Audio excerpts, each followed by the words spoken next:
They kept it pretty low key, I think.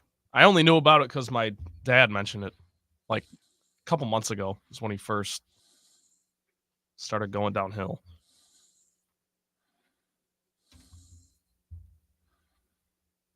Stomach cancer happens fast because it's just, you can't eat.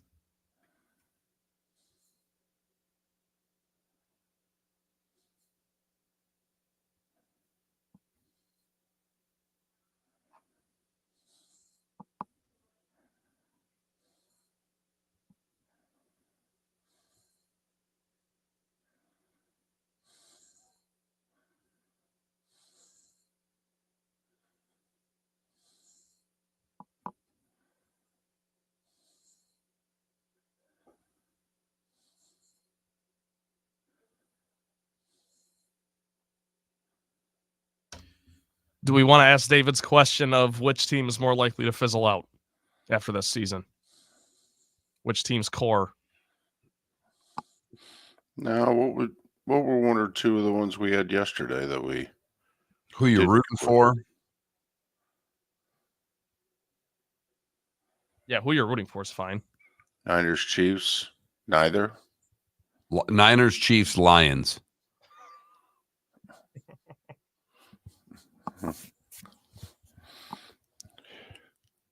Lions, Chiefs are too soon.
Good morning to the chat room. Up and at 'em.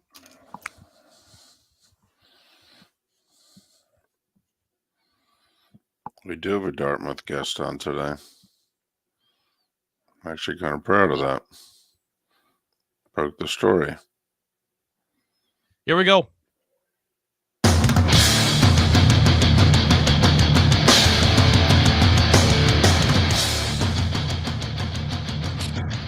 You are listening to Miller and Moulton, exclusively on the Florida Sports Network. And now, here's Mark Miller and David Moulton. Top of the morning to you. It's the first Tuesday of the month, Tuesday of Super Bowl 58 week. We ask the question, how the heck are you? Miller and Moulton here on the Florida Sports Network, floridasportsnetwork.com. Hope your week got off to a good start, and that, of course, applies to you. Mark, how are you? I'm doing well. It did get off to a good start. Talked to an old friend yesterday for a little while, and of course, you know, the Mr. Mom running around as it begins my week of extracurriculars for my daughter. But you did, at what point in the show yesterday, say you were looking forward to your nap? Did you get in a power nap? I did, and exactly what you're talking about. About a 20, 30 minutes is all. Oh, really? Yeah, a power nap. Oh, okay. So it wasn't a nap. No, just a power nap. Bob Hope would nap for 18 to 24 minutes a day, reportedly. That and was he his lived thing. to be like 212, so Right. I mean, that's probably a good sign. Well, I didn't take it as a negative. Right. I'm with you. No, he lived, long time. Right. And did a lot of traveling too. Right. So, yeah. hmm And, bad jokes, bad movies, it worked for him. Right. hmm Bad. They were bad jokes because of the time. I mean, Right. No, they were you fake laugh jokes. oh my goodness. It's 90% of the jokes were laugh track jokes. Right. It's like, oh, come on, man. How about something here that's like genuinely funny? You elbow the person next to you, go, ha, that's funny. Right now, our audience is going, that's all I'm hoping for between now and 10. Something genuinely funny out of one of you. Right. Because it's good. It's not for the knowledge. Although, who told you? Highly ranked team going on the road to play unranked team. Highly ranked team played arguably the best game, or at least a half of a game, that any college team has played all year. And the home underdog, it's their biggest game of the year. It's not the biggest game of the year for the team ranked in the top 5. Who told you? Upset special. It's happening. Kansas State in overtime over Kansas. Thank you. You're welcome. Thank you very much. Thank you. Thank you. Thank you very much. Yep. How much money can we make you on the college basketball season? Kansas is the number 4 ranked team in the country. Yep.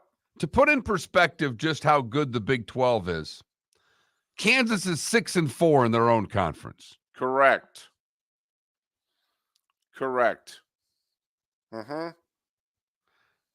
Kansas State just got to 500 with that win. They're a mediocre Big 12 team. Not a tournament team. Right. Not a tournament team. Second year in a row, they've beaten Kansas at home. Right. It's a great basketball conference. If you like college hoop and you're not watching Big 12, you're missing out on tremendous hoop every night. And unfortunately, that first game that had Miami in it. Oh, boy. Whoa. Oh, boy. Did you see what Larinaga did near the end of the game? Here's the timeout. He didn't participate in it. The team brought their chairs onto the court, and they get in that little circle, and the staff's there and what have you. Larinaga's sitting on the bench. Like, man, I got nothing to say. These guys aren't interested in playing. They obviously don't have anything nice to say. Say nothing at all. Yeah. Right? Yeah. 38 points for the game. And Virginia only scored 60. That's a normal Virginia game. Oh, I know. I'm just saying, come on. When you play Virginia, you got to know if you score 65, 70 points, you got a good chance. Got a really good chance. Hell, if you score 60, you're right there. Yeah. It's the fewest amount of points that Miami has scored since they started playing men's basketball again. See, Miami, they dropped the sport. They didn't play it from like the early 70s to the mid 80s. And, the football team wins the national title in 83. And some folks at Miami go, come on now, we're big time. We should be, playing men's basketball again. And 2 years later, they were playing men's basketball. So they've been playing, they're kind of like the Browns, without the history. And so they've been playing basketball now. This is about a 40-year run. Pretty close. Yeah, this is the fewest amount of points they've scored since the Reagan administration. And so Larinaga, he took one question in the postgame. He sat down. He was like, okay, anybody got anything to say? Somebody said, well, you got off to a 7-2 start. What happened? He goes, well, they outplayed us in every aspect. Thank you. And he got up and he left.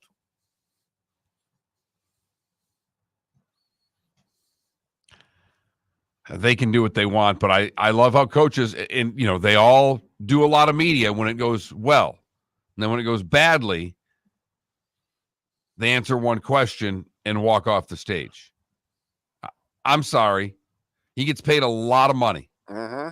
That's our thing.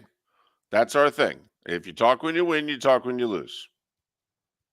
You If he can gets be up there unhappy. after a win and says, I've got nothing to say to you, we won, we outplayed them tonight, and he did that every game and it was consistent, then you could take it when they lose. But he doesn't. Yeah, he needed to say a little bit more. 17 points in the first half. 17. Well, I mean, Mark, they followed it up with 21 Right. in the second half. Yeah. Let me tell you, when you don't score a point a minute in basketball with a shot clock, that's really not good. Yeah. Not only that, that was such a bad performance and bad loss that, I mean, you're not going to get the benefit of the doubt if you're on the bubble. You're really not. Because wow, your low is as low as anybody in the country. I mean, can't be a team that's going to be considered for the tournament that's had a night that bad, right? So And lost to Louisville. So at home, right? So I mean, Yeah, they're we're checking off boxes, David, as they like to say. We're just checking off the wrong ones. yes, we are. So anyway, that's the college basketball that went on last night. We're trying to keep you informed because you're going to wake up and in a few weeks and you're going to go, whoa, we got brackets. And, just want to make sure you semi know what you're talking about. Like you feel when you pick those teams as if, you're in the. But I have a question. We said we were going to take some money. I mean, you and I have about $153 in our joint LLC. Okay. And we said we were going to kind of like Trent take, about 37 of it and put it in the Hard Rock account. And we were going to start making a bet a night.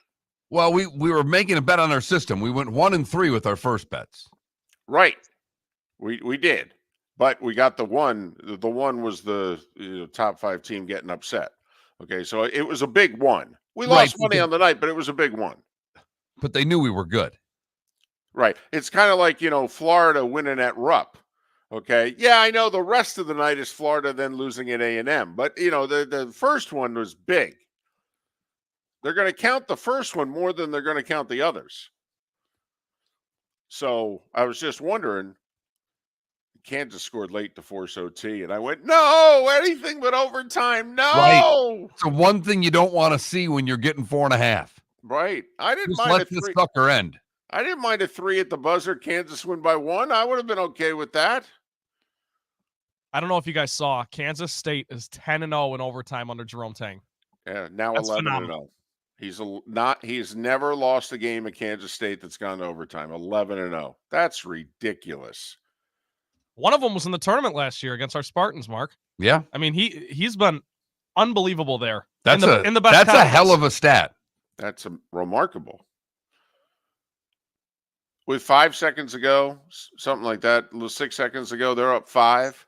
Kansas about to inbound, and Tang there turns around and looks at the crowd and says, do not storm the court. Stay back. He's motioning, he's like applauding them, but then he's going, stay back. Do not storm the court. Because he said last year, I understand storm of the court, we haven't beaten these guys a lot and what have you, but I want us, this is not going to be an every 7-8 year thing, okay? We're going to do this. So, last year he was like, this is cool, this is fun, the whole deal. But going forward, Kansas comes here, we're going to beat them. Been there, done that, right? So to speak. So that was his thing last night. He's like, do not storm the court. And they listened. That's great when the college, I mean, it is. I don't want to say both ends because sometimes the college coach can get a little nuts with their demands, but you got to like when the college coach not only can control his 15 players, but can control 15,000. Right. Yep. Just like, no, man. Stay there. Go nuts. Stay loud. Who has taken over the program, earned everyone's respect from the top down. Yep. Longtime assistant. Somebody finally gave him a shot, and it's paying off. And in the industry, seen as a really good dude, too. So, but that's some of what went on last night. Now, everybody flew out to the Super Bowl yesterday. People doing a bunch of interviews last night. You know, some guys are funny. Some people don't have a sense of humor. You know, typical Super Bowl stuff. Media is going to say some things. They're going to ask some ridiculous questions. They're going to ask some funny questions. You know, there's an 11-year-old kid walking around. He's the star of the show. He's like the best spoken media member, there. He's already breaking down the game, asking really good questions. The whole national media is like, oh, that's one kid. Yeah, he's taking my gig. Try to hold on to this a little longer. So fortunately, he's well spoken enough. By the time he's old enough to get into the media, he'll know better and go to pursue a much more lucrative career. Yeah, I mean, he'll replace who went to the Colts punter there, McAfee. Yeah, he's on pace to replace McAfee before his 18th birthday. Yeah, what the heck? So Miller and Moulton, that's what's going on. First Tuesday of the month. Tuesday is Super Bowl 58 week. Super Bowl's in Vegas, by the way. You did not dream that. This is real. This is happening. Ticket prices are going down for everything, apparently. You can actually get in this game now for like $7,000. What a bargain. Miller and Moulton. Mark Miller for Molly Maid. Why Molly Maid, you ask? Trust. Moulton was a customer for 15 years. Affordability. Didn't I just say Moulton was a customer for 15 years? Worry-free services. Our professional house cleaners are fully insured and a 24-hour warranty. Call Molly Maids today at 239-774-5839. That's 239-774-5839 or online at mollymaid.com/FTMYERS. That's mollymaid.com/FTMYERS. Located on the East Trail, locally owned Naples Tiki Bar and Grill is an outdoor eatery next to the Hitching Post Shopping Center. Island-inspired food with a true tiki theme. The best place in Naples to enjoy the beautiful weather in Southwest Florida. The Naples Tiki Bar and Grill offers a great menu for dine-in or takeout. Enjoy our famous pulled pork, huge burgers, and tiki bar cocktails. Don't miss happy hour every day from 3 to 6 and live music 7 days a week. See you soon at the Naples Tiki Bar and Grill, 11498 Tamiami Trail East.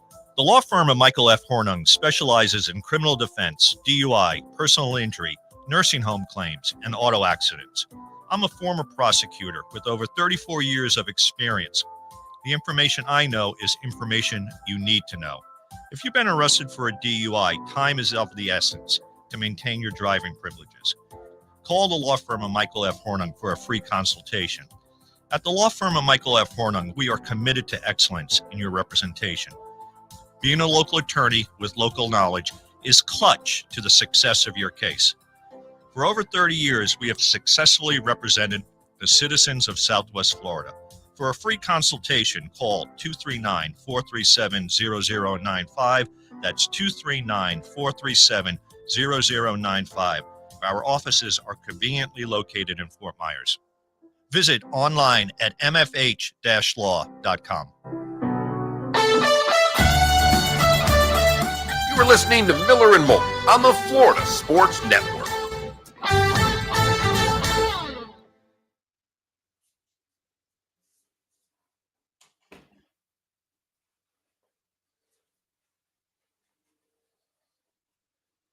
Yeah, I've noticed they've kind of got the stop sets messed up lately. Like they have ads that run into when these start. So I always have to bring it down, which is no problem. I just clearly they're not running the ads they're supposed to run on time, I guess. I don't know. If it gets bad, email Tom and let him know. Okay.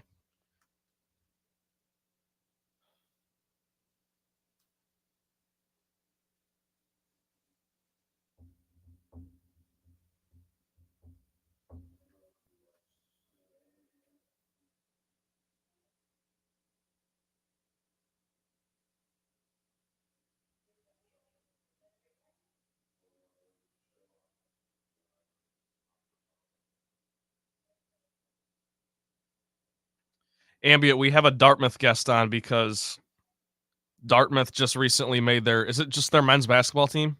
Yes. Their men's basketball team are employees of the school, which means Unionization. yes, they're getting paid.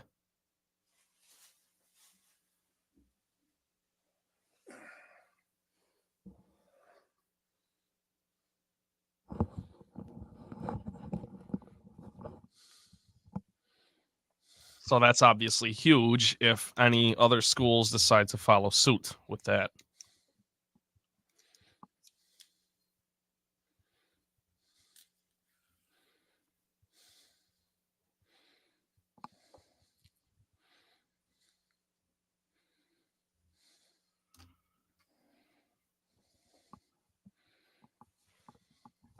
By the way, I took a nap yesterday too. It was like 3 hours long. That's just- not a nap, baby. Oh, I know. I That's- didn't even set an alarm. You crossed over. I did. That was sleep. It was REM. That's me in the corner.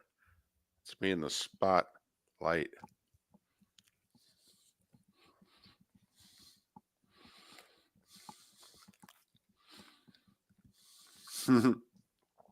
Go Raiders. The football withdrawal's real. I'm getting way too much done at home. That's pretty good.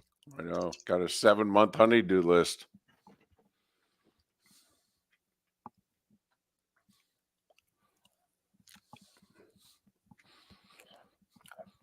You know, coffin ball, that could be a poll question. What's that?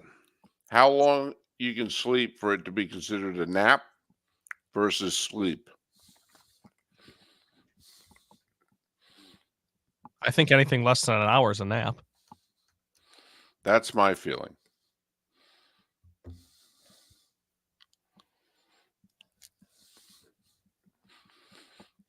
Let me text my friend. She went to school for sleep psychology.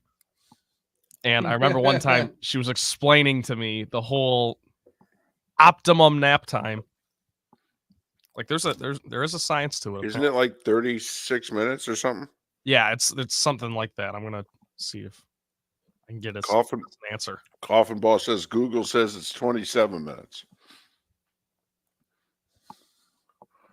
So Mark may have had the optimum nap yesterday.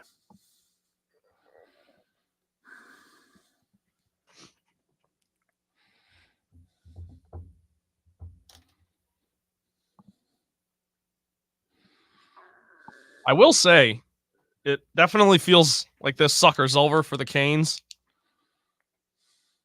They do get Duke at home and UNC at home, 2 top 10 teams, so that's a chance to. Oh yeah, quad 1 wins. Yeah, I mean, if they were able to win both of those, they'll be right back in shape. If they win one of them and then put together I don't really see it happening, but there's a couple good ones left on the schedule.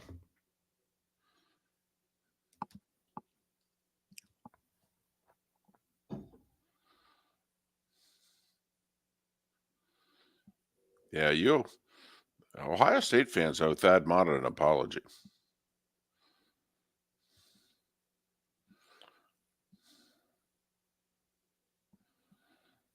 Here we go.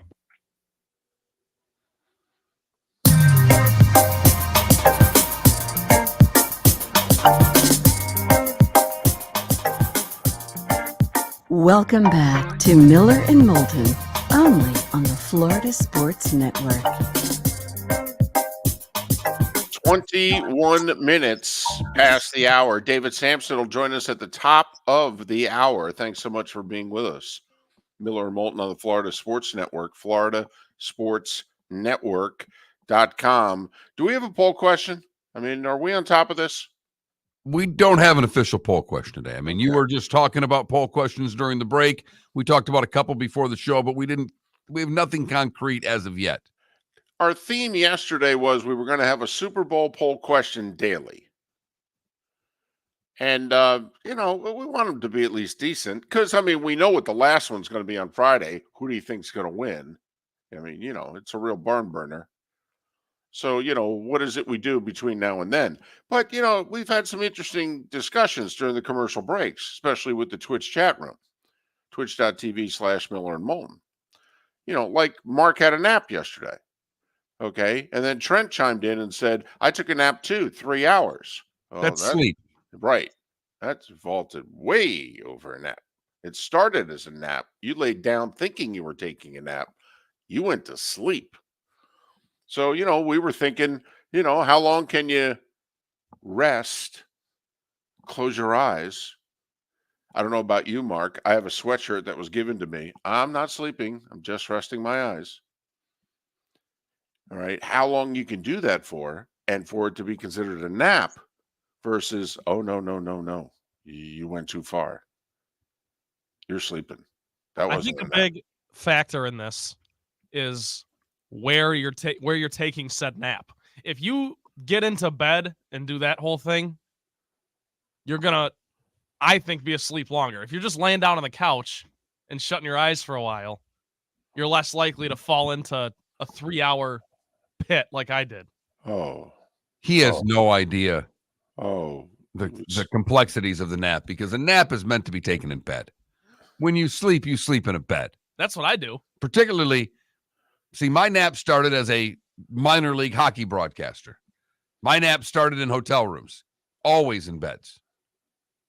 That is the proper play. You more likely fall asleep on the couch. You take a nap in bed. Right. Make the room dark. It's just a matter of, how long. Trent, you said something which I agree with. I think an hour is the threshold. It's kind of like the police. How fast they'll let you go before they're like, I got to turn the lights on and pull you over. It's going to cost you money. 10 miles an hour over the speed limit. Yeah, they usually give you that. To me, that's like, how long? That's a nap. The police, it's 35. You're going 52. They're like, oh, man, I got to pull you over. And I would argue with you and I know that the optimum nap is something around a half hour, according to sleep people. Yeah, it seems a little too short. 2 hours is my threshold. Once you pass 2 hours, you've gone from nap to sleep. Ooh, I think that's a little, like, I would have the threshold maybe between an hour and 90 minutes, something Yeah, like that. I'm just telling you my pregame hockey nap. Okay. The standard hockey nap at all levels of professional hockey, NHL on Right. down, is around 2 hours. Mhm. Pregame skate ends at around noon. You get a little lunch. About 1:30, right there, halfway through Days of Our Lives, is when you go to sleep, David. Well, that's true. Right about 1:30. I mean, Jennifer's made her appearance. You go, wow, she's still beautiful. And then you fall asleep. All right. Yeah. Sleep till about, General Hospital, 3:00, about 1:30 to 3. There you go. Little GH, and then get dressed, get ready, get on the bus, head into the arena. Like the Canes. I mean, they slept 3 hours yesterday. I mean, and the game took 2. I mean, that's why they only scored 38 points. Right. They napped through at least a half of that basketball game. Right. As Johnny just let us know in our Twitch chat room, he's napping now. We have that effect on people. Thank you, Johnny. Thank you. Some people, we tweet out our guest list. We say, hey, just to let you know. And so we have somebody coming on who's going to talk Dartmouth. Now, we've been doing this show for about 17 years. And we can say with authority that we have never talked Dartmouth men's basketball before. Never had the hashtag Dartmouth. Correct. When I, Right. Pat Curran, hashtag NFL. Right. Or this week would have been hashtag Super Bowl. Right. And, people are wondering, how is this whole college sports thing? It's a mess right now. We knew it was going to be a mess. We were in favor of the mess, by the way. We were. Miller and Moulton 2 years before the mess even started. 5 years ago, we were like, listen, this is what's going to have to happen. It's going to be 3 to 5 years. It's going to be a disaster. It's going to have to happen to get us to where we're going to get to, and then that'll be the rest of the 21st century. And so we're 3 years into the mess, and it's going to continue for a little while longer. But we are of the belief that one of the solutions is eventually the college athlete's going to be an employee. And most people think, oh, that'll be really good for the athlete. And I'm actually of the belief it's going to cost them a lot of money. Because who do you think is going to have their negotiating act together first? The athletes or the schools? And the schools are going to turn around and go, yeah, I don't know what to tell you. I only got so much money. And the athlete's going to go, well, that's not true. You got a lot more money than that. You know, kind of how the negotiations go in the NFL, NBA, and baseball. And they're going to go, nah, this is all we got, man. So take it or leave it. And if you don't think that this little alliance between the SEC and the Big Ten has everything to do with how to control costs going forward, then you're not really paying attention. They're going to do what the NFL does. All right. They're going to join forces. They're going to renegotiate their TV deals. They're going to make more money than ever before. And then they're going to turn around, look at the player and go, yeah, we can only give you so much. And no guaranteed contract. I don't care what's going on in the other sports. Don't care what percentage of the revenue they're getting. You're getting this, and we'll guarantee what contracts we feel like it. And we're going to start playing more games. Hell, we'll even play on a Friday night in Brazil. Okay, got it? We'll get to that a little later. So the reason that we're going to have a guest in 90 minutes and talk Dartmouth men's basketball is because those players a few months ago, and we did mention this story, we said, hey, these guys are trying to unionize. They're going to try to be employees. Well, the National Labor Relations Board yesterday said, yeah, as far as we're concerned, you're employees. Now, this happened 10 years ago. The Northwestern football players tried the same thing. And when it got to the very end of the National Labor Relations Board road, the football players lost. Well, I don't know about you, Mark, but it seems as if people are viewing this whole college athletes and, money and compensation thing a little differently now than they were in 2014. You? Just a touch. The landscape may have changed a little bit. And by a little bit, you mean a 9-0 Supreme Court decision. Correct. Right. And that's what I was just getting to. Right. Is that this is bipartisan. Nothing in our country is bipartisan. Nothing. No. And yet the Supreme Court 9-0 right. ruled that college athletes should get paid. Yes. And an unlimited amount, by the way. They don't believe there should be any limits. So there's not a lot of area for the NCAA to win here, in my opinion. No, we don't like their chances on this. We really don't. Oh, yeah, and by the way, the Tennessee and Virginia AGs are suing the NCAA. Another key difference here, and we'll go much more in depth in an hour and a half.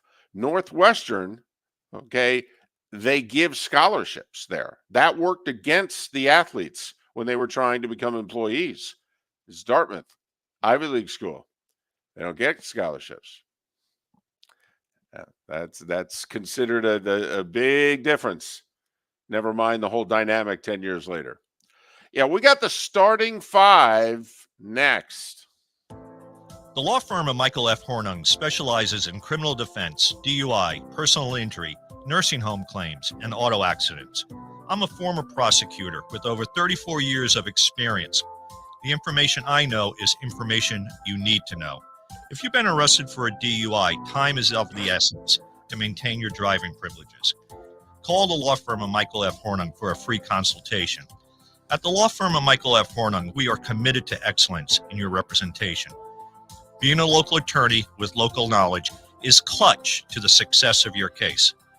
For over 30 years, we have successfully represented the citizens of Southwest Florida. For a free consultation, call 239-437-0095. That's 239-437-0095. Our offices are conveniently located in Fort Myers. Visit online at mfh-law.com.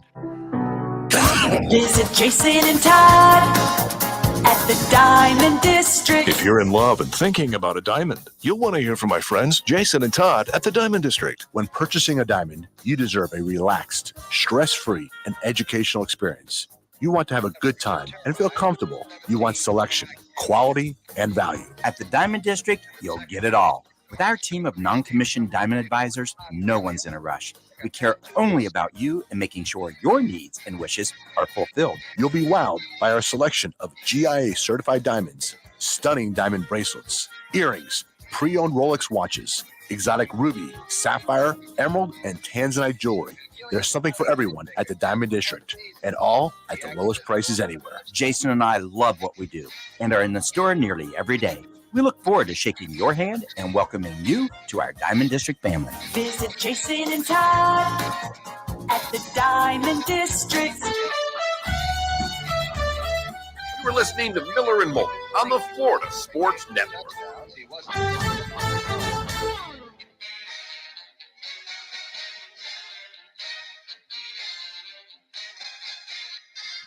Meanwhile, Roman.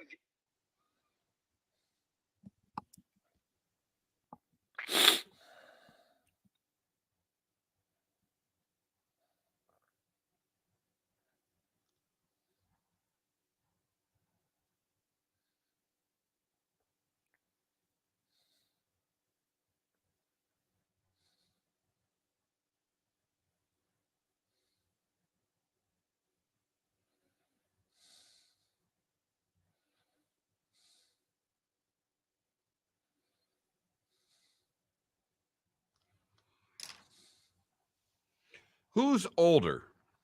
Rick Astley, never going to give you up, or Never gonna Axl let you Rose? I'll go Ashley. Axl is 4 years older. Axl Wow. Rose is 62 today. Wow. Which was how old Toby Keith was when he passed away this morning. Or yesterday, I guess.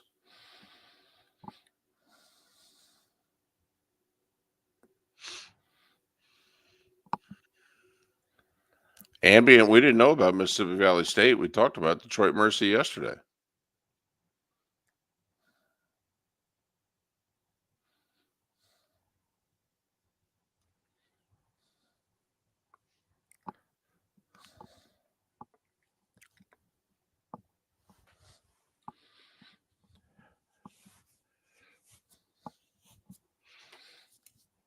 Is it the Swifty special? All right, what are we doing for a poll question? Well, who are you rooting for? I mean, what if we how ask long- something Vegas related? How long can you sleep and it still be considered a nap? We can put out 2 today. Do you agree with the Dartmouth players unionizing?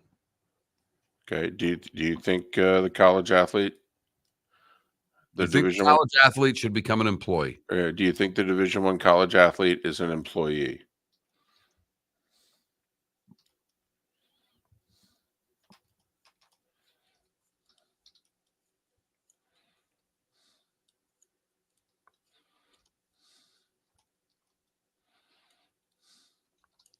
Well, pleasant journeys. Tell Dandy we said hello.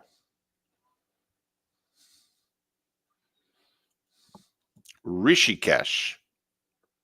Huh. Have to look that up. Trent, it's the Swifty special, right? Yes. Okay. Do you think that the Division I athlete is an employee? Is that what you want to go with? Or should be an employee? Which do you prefer? I think should be an employee. All right.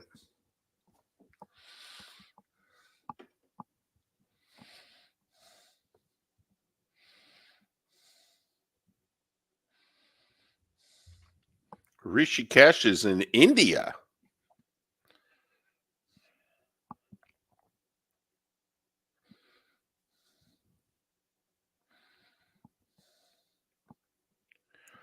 Where it is 5 o'clock, I guess, in the afternoon.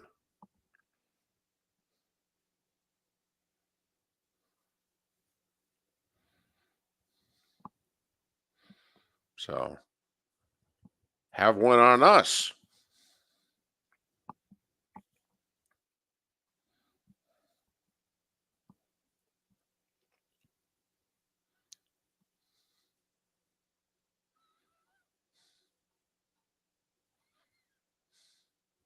Delta is your busiest airline at RSW. Over 2 million passengers flew Delta into RSW this past year. Interesting.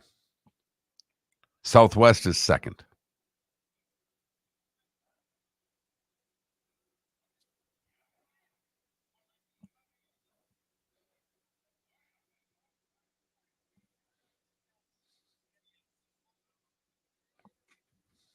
Here we go.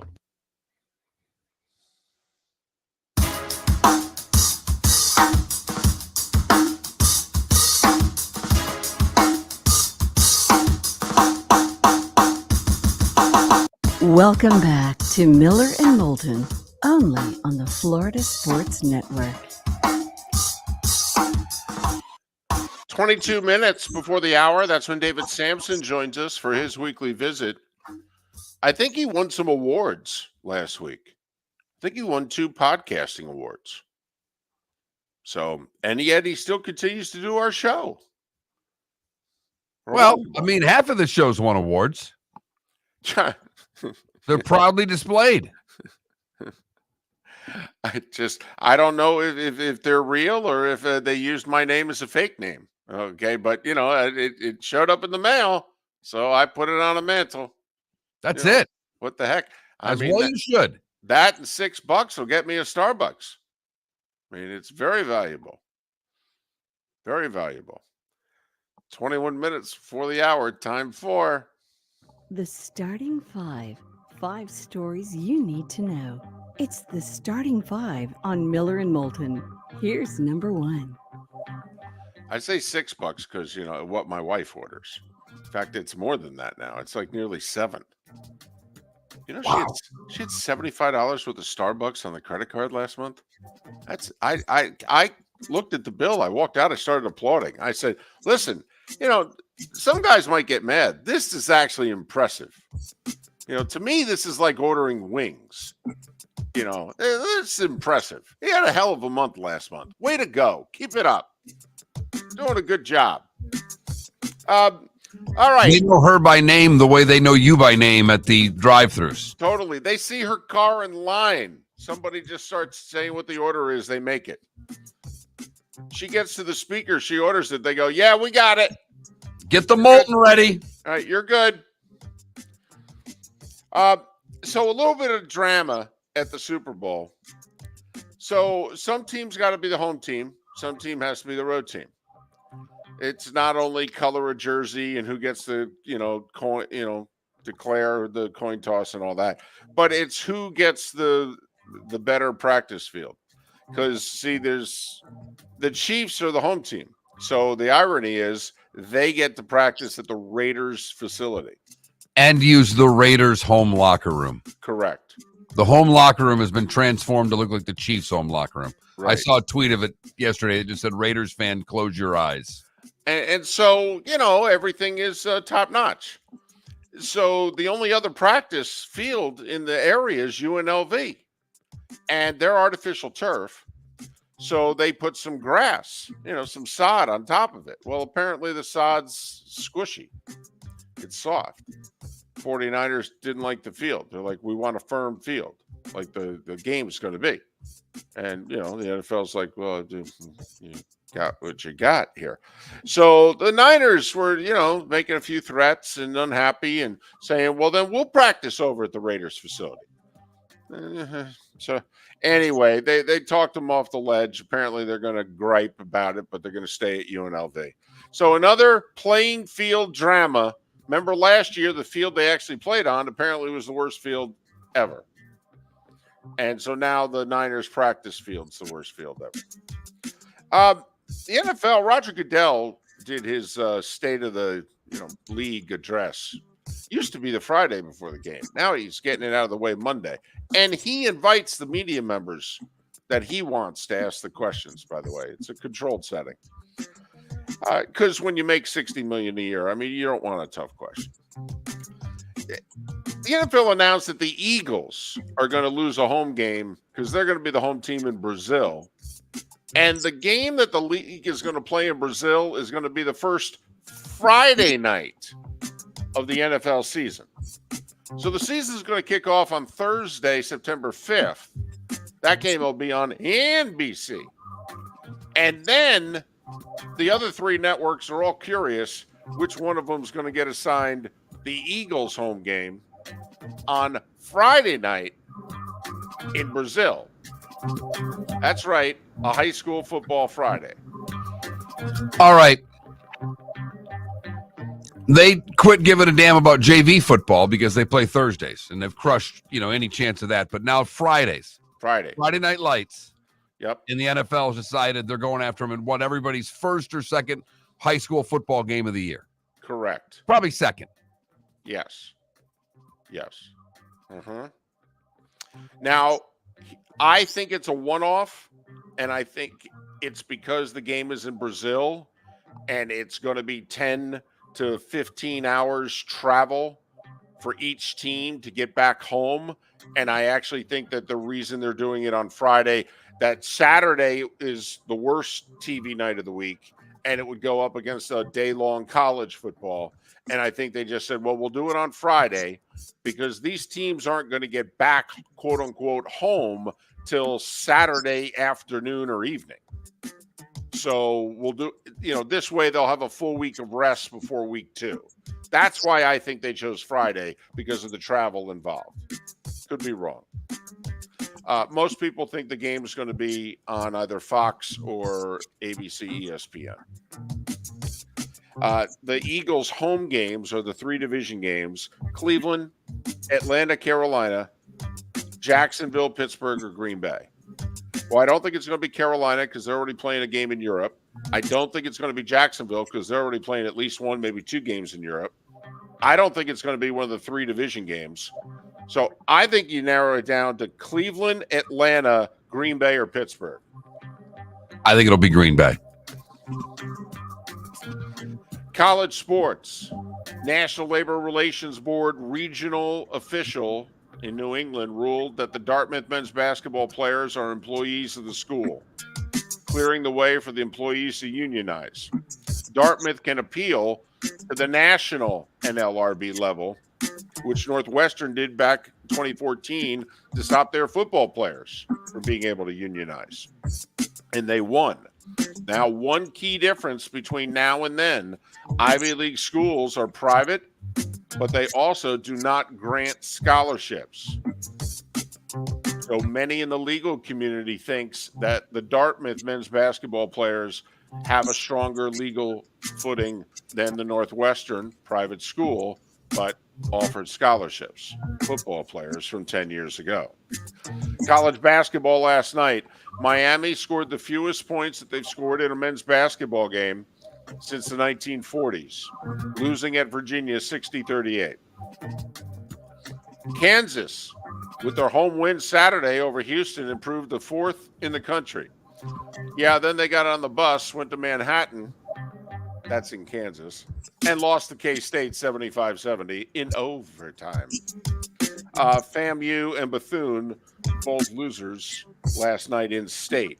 The new polls are out. UConn and Purdue are the only teams getting first place votes. UConn's number 1, Purdue number 2. FAU is 20 in the AP, 22 in the coaches. They're the only Florida school, men's or women's, ranked in college hoops. South Carolina, unanimous number 1 at 21-0 on the women's side. Iowa up to number 2. Florida State women dropped out of the poll. Excuse me. NBA. Lakers have won 3 in a row. So, you think they talk about them a lot now. Look out. Trade deadline's 3 o'clock Thursday. They beat Charlotte 124-118. Sixers have lost 6 of 7. Embiid's out for possibly the year.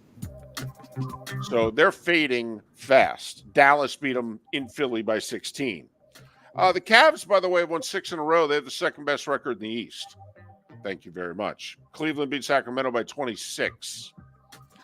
Clippers went 6-1 on a road trip. Kawhi with 36. They beat Atlanta, who had won 4 in a row, 149-144. Defensive battle there in that Atlanta Clips game there. They both were in the 140s in regulation. Over under 292.5, go over.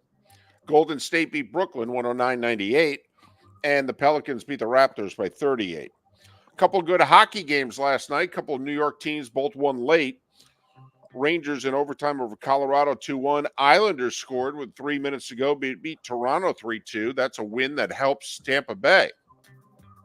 Lightning remain in third in the division, a point ahead of the Maple Leafs. By the way, Panthers back in action tonight after the All-Star break.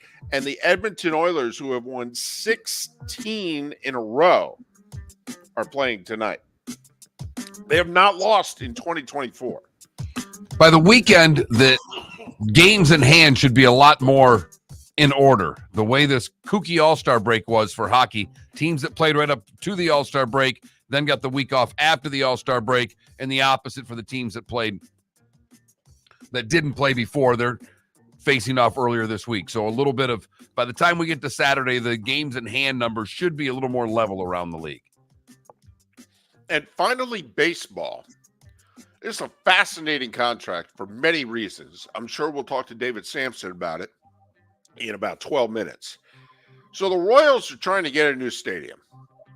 And the public is like, I don't know. Seems like a lot of money. And where are you going to put it again? And so they're doing what, you need to do to try to get the fans to line up. They're signing their best, most popular young player to a long-term, big money contract. Bobby Witt Jr. He's only 23 years old. He's only been in the league 2 years. Yeah, the Royals signed him to an 11-year, $289 million contract yesterday. Now, he can opt out after year 7, 8, 9, and 10. But if by chance he stays for all 11 years and $289 million, the Royals can actually pick up an option and add 3 more years and $89 million to the deal, so that the contract could become 14 for $377. This is like Acuna and others who have signed these deals in which it's like, listen, if by chance you get hurt or you're not the young stud that we think you're going to be, well, signing this contract's a good deal. But if you're actually going to remain a stud, you are leaving $200 million on the table. So, Mark, would you sign it? Yes, I would. Particularly when you got the opt-outs where they are, because it gives him an opportunity to make the money the second time as well. It does. I mean, he can become, I think he would give the Royals a couple of years of what would have been free agent years, but then he could be a free agent, and he could be a free agent right around 30. So he could have his cake and eat it too. But obviously, if he stays years 7 through 10, those are the money years. So anyway, interesting contract. From a guaranteed money standpoint, it could be the third biggest baseball contract ever. Of course, that'll change in a year or so. I mean, Soto and a few others. So anyway, 9 minutes before the hour, that was the Starting Five every weekday morning at this time on Miller and Moulton. So it's a good baseball contract, but you're naive if you don't think it's also tied into, hey, we'd really like some money for a new stadium. See, we're going to spend money. We're not going to be cheap. Oh man, we're in this. We're in this, and we won a World Series. We're in this with you. Right. See, we're going to keep our players here for you. Right. You're going to give us a stadium, right? Right. I mean, Bobby Witt Jr., he's going to be here, for the next 10 years. Come on now. We're trying to win. Not letting our young talent go. We just need a commitment from you now. We showed our commitment to this team. Now we need a little commitment from you. Right. Come on. We won a World Series 9 years ago. I mean, we're serious.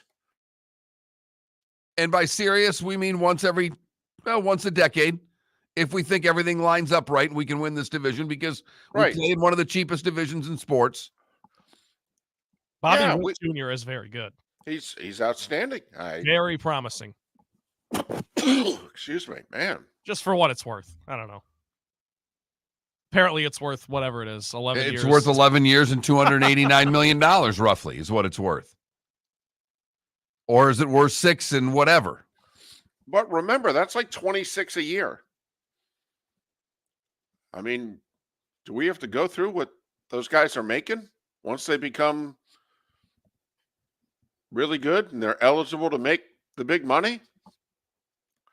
I mean, that's why the Acuna deal with the Braves. I mean, he left so much money on the table. The Braves are going to get such a steal on this deal that I'm wondering if they're actually going to feel guilty and at some point sit down and go, we got to renegotiate this contract. We took advantage of you. But anyway,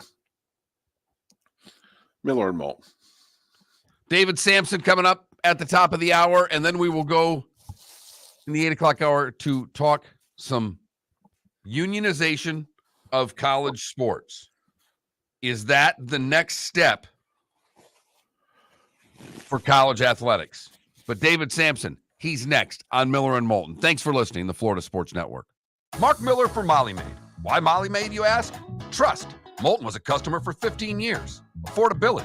Didn't I just say Moulton was a customer for 15 years? Worry-free services. Our professional house cleaners are fully insured and a 24-hour warranty. Call Molly Maids today at 239-774-5839. That's 239-774-5839 or online at mollymaid.com/FTMYERS. That's mollymaid.com/FTMYERS. Visit Jason and Todd at the Diamond District. Hi, I'm Jason. And I'm Todd with the Diamond District. I believe in complete transparency. If you're shopping for diamonds in Naples, you're paying too much. If you're shopping in the Cape or Fort Myers, you also won't see the selection you deserve to have. If you're online, there's no human connection, and you won't know if your diamond is beautiful or not until it shows up in the mail. Just because it's GIA certified doesn't mean it's brilliant. There's so much more to a diamond than its cut, color, and clarity that makes it beautiful. Visit us at the Diamond District for a non-commissioned and educational presentation and quit paying more in Naples or buying blind from the internet. The Diamond District has the rarest diamonds from half carat to 10 carats. You won't find a bigger selection or better value. And you won't find a better buying experience. Jason and I are in the store nearly every day, and we look forward to shaking your hand and welcoming you to our Diamond District family. At the Diamond District. Located on the East Trail, locally owned Naples Tiki Bar and Grill is an outdoor eatery next to the Hitching Post Shopping Center. Island-inspired food with a true tiki theme. The best place in Naples to enjoy the beautiful weather in Southwest Florida. The Naples Tiki Bar and Grill offers a great menu for dine-in or takeout. Enjoy our famous pulled pork, huge burgers, and tiki bar cocktails. Don't miss happy hour every day from 3 to 6. And live music 7 days a week. See you soon at the Naples Tiki Bar and Grill, 11498 Tamiami Trail East. The law firm of Michael F. Hornung specializes in criminal defense, DUI, personal injury, nursing home claims, and auto accidents. I'm a former prosecutor with over 34 years of experience. The information I know is information you need to know. If you've been arrested for a DUI, time is of the essence to maintain your driving privileges. Call the law firm of Michael F. Hornung for a free consultation. At the law firm of Michael F. Hornung, we are committed to excellence in your representation. Being a local attorney with local knowledge is clutch to the success of your case. For over 30 years, we have successfully represented the citizens of Southwest Florida. For a free consultation, call 239-437-0095. That's 239-437-0095. Our offices are conveniently located in Fort Myers. Visit online at mfh-law.com. You are listening to Miller and Moulton on the Florida Sports Network.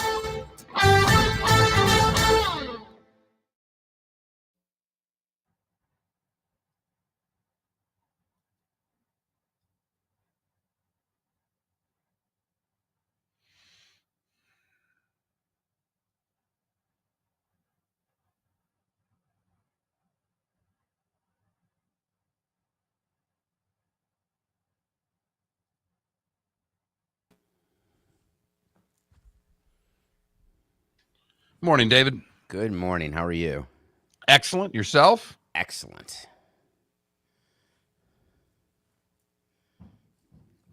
You guys doing Super Bowl themed all week? Kinda. A little bit. It's tough to be a morning show on the East Coast and get as into it as you would if it was somewhere else, because we can't get the guests that we normally get. Right. It is early. You need more Samsons out there who are willing to do 5:30 a.m. hits. Exactly. Amy Lawrence loves that I'll go live with her, like at 4:40 in the morning. Oh, I'm sure.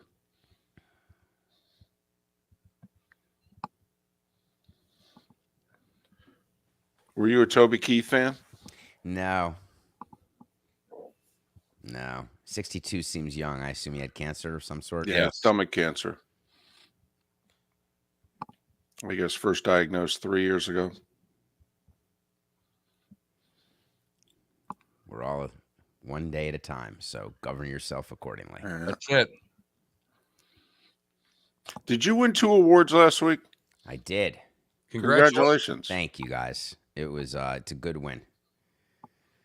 Both to be best baseball and best sports business is a not easy trick, so I was very happy. You know, you haven't had a win in a while.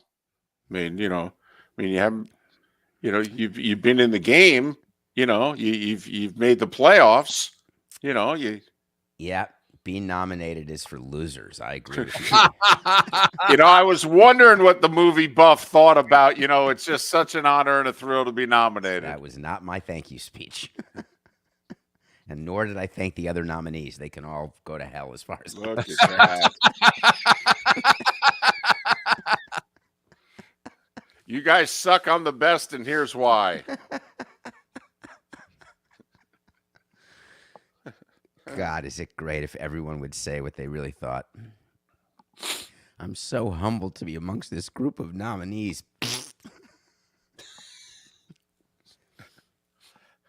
I don't know most of you. I like even less of you. Okay. What was Jay-Z's speech there that he gave the line? Oh, it was awesome. He said, some of y'all are going to go home and think you got robbed. Some of y'all also don't belong in the category. Right. Some of you did get robbed. Some of you may get robbed just on the way home. I think he said that too. Yeah, I love Jay-Z. It's awesome. And then shortly after that, Killer Mike there's getting arrested. That was weird. It's sort of like Olivia Wilde getting served during a speech promoting her movie. Right. Custody papers. Right. Just a little much. I've been served and done some serving. You don't need to do that. You don't need to arrest the guy right there. Do we know what he got arrested for, by the way? No, he just got released immediately, so no idea. Got into a security guard is what I understood. Wow. Coming back.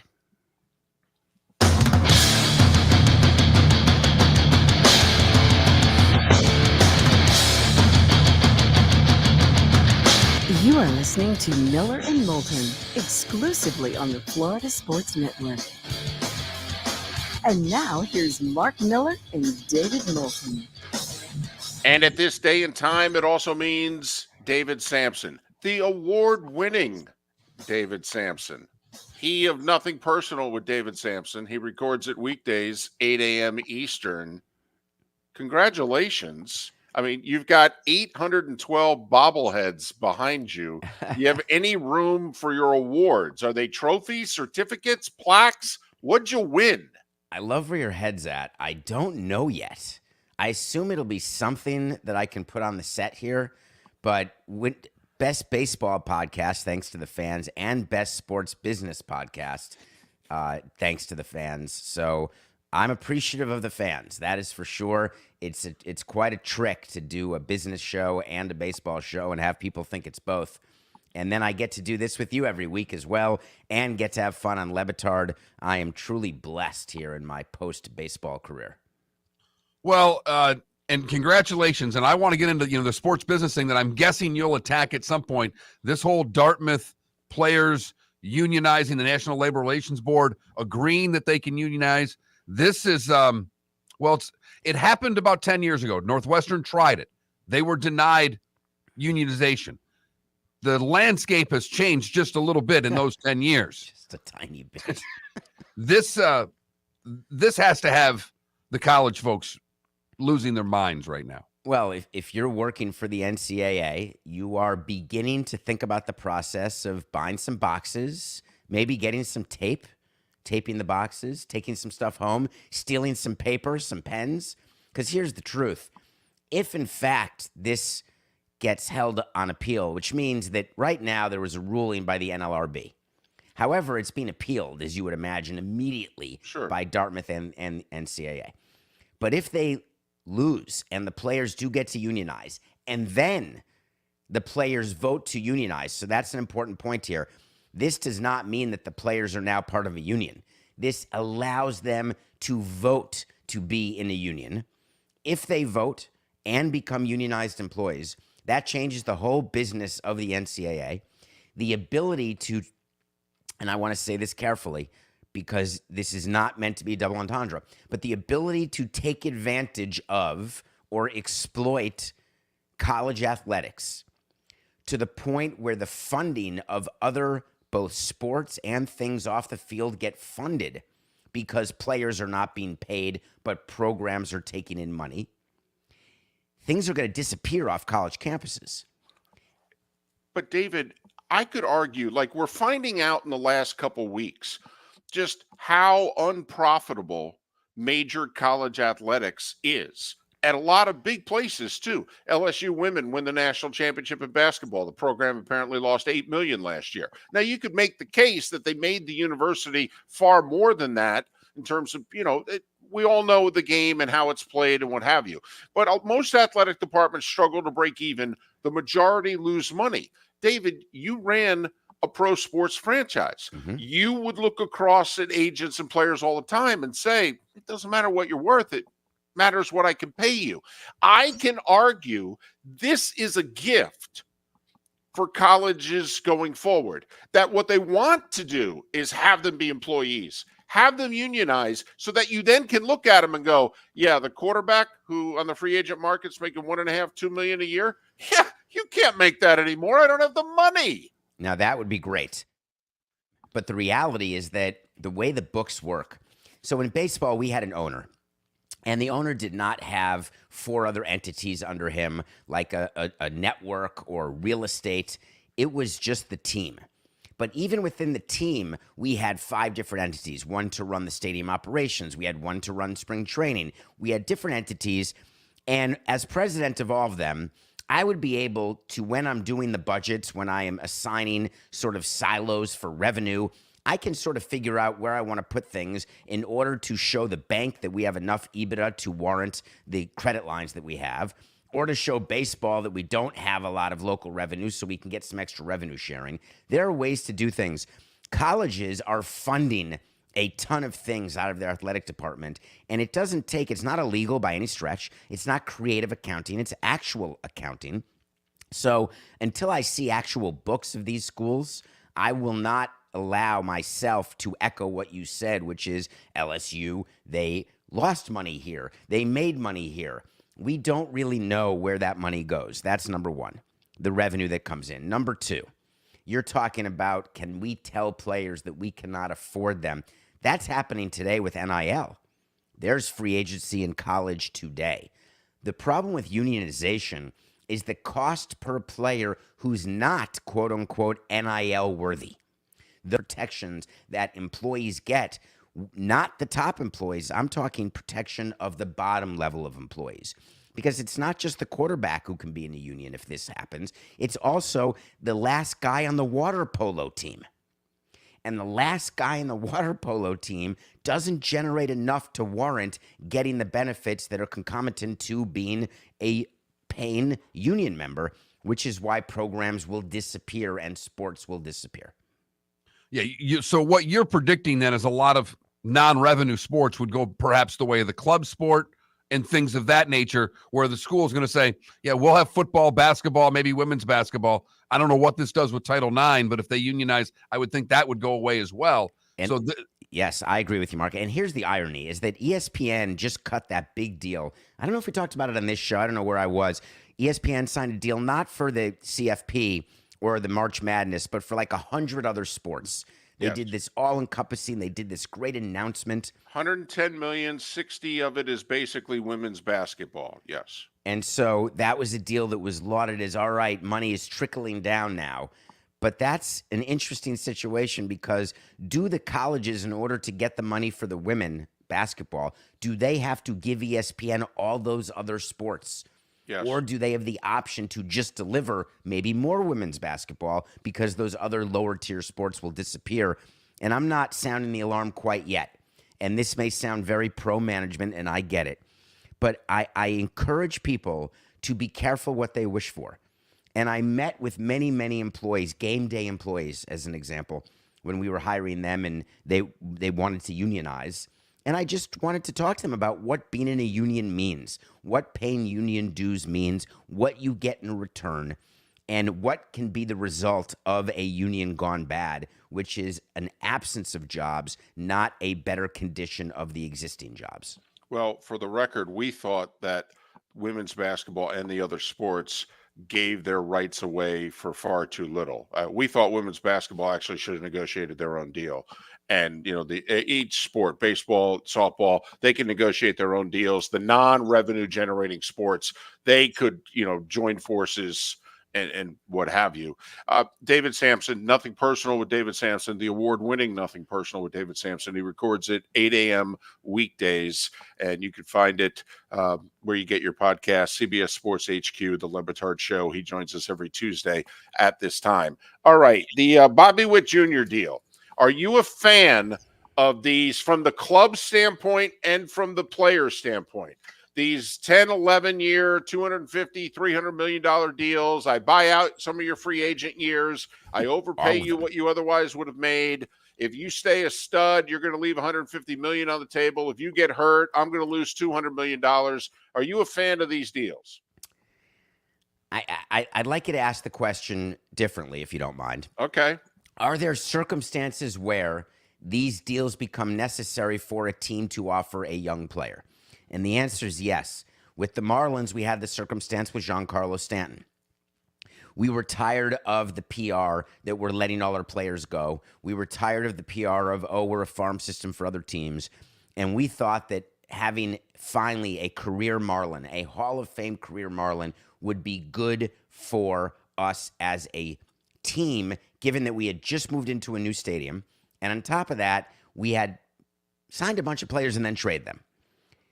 Went to Stanton and said, what would you not say no to? And that's how we got to the $325 million deal. When you are a team like the Royals and you are trying to get a new stadium, you are looking for financing. It is your job to show the public, hey, this is not your ordinary small revenue team. If we get this stadium, this is just an example of what we're going to do. You want to get attached to Bobby Witt, you've got him, and you've got him forever. Hey, Bobby, what's it going to take? When you're 23 years old and you're offered a guaranteed amount of $200+ million with a chance to make $300+ million, there is no 23-year-old who will turn that down because there's no amount of insurance that player can get to replace that income if he gets hurt or if he doesn't perform anymore. Is he a slam dunk 12-year productive major leaguer? Of course not. Very few players are, but that amount of money you don't turn down. Does this work better for the player or better for, or for the club? Listen, it depends. Does this, in your estimation, is this what Kansas City needs to do to get the stadium? So that's awesome. That is what we as teams think we need to do. And as it turns out, the municipalities who are giving money to a public-private partnership, half of them that you're negotiating with haven't heard of the players you have. The other half don't really give a flying rat's pituitary gland whether you have Bobby Witt signed or not. They want to either not get kicked out of office or they want to get reelected. They want to do the popular good thing of not being on duty when a sports team is lost from a city. So it's not about players, except teams always think it is because they think that the politicians are acting out of PR.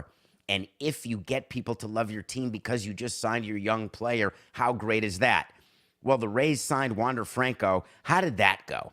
And you've got a bunch of other young players who were signed. Some of them work out, but the majority, and Rob Manfred and Bud Selig used to give us these lists, the overwhelming majority work out for the player, not the team.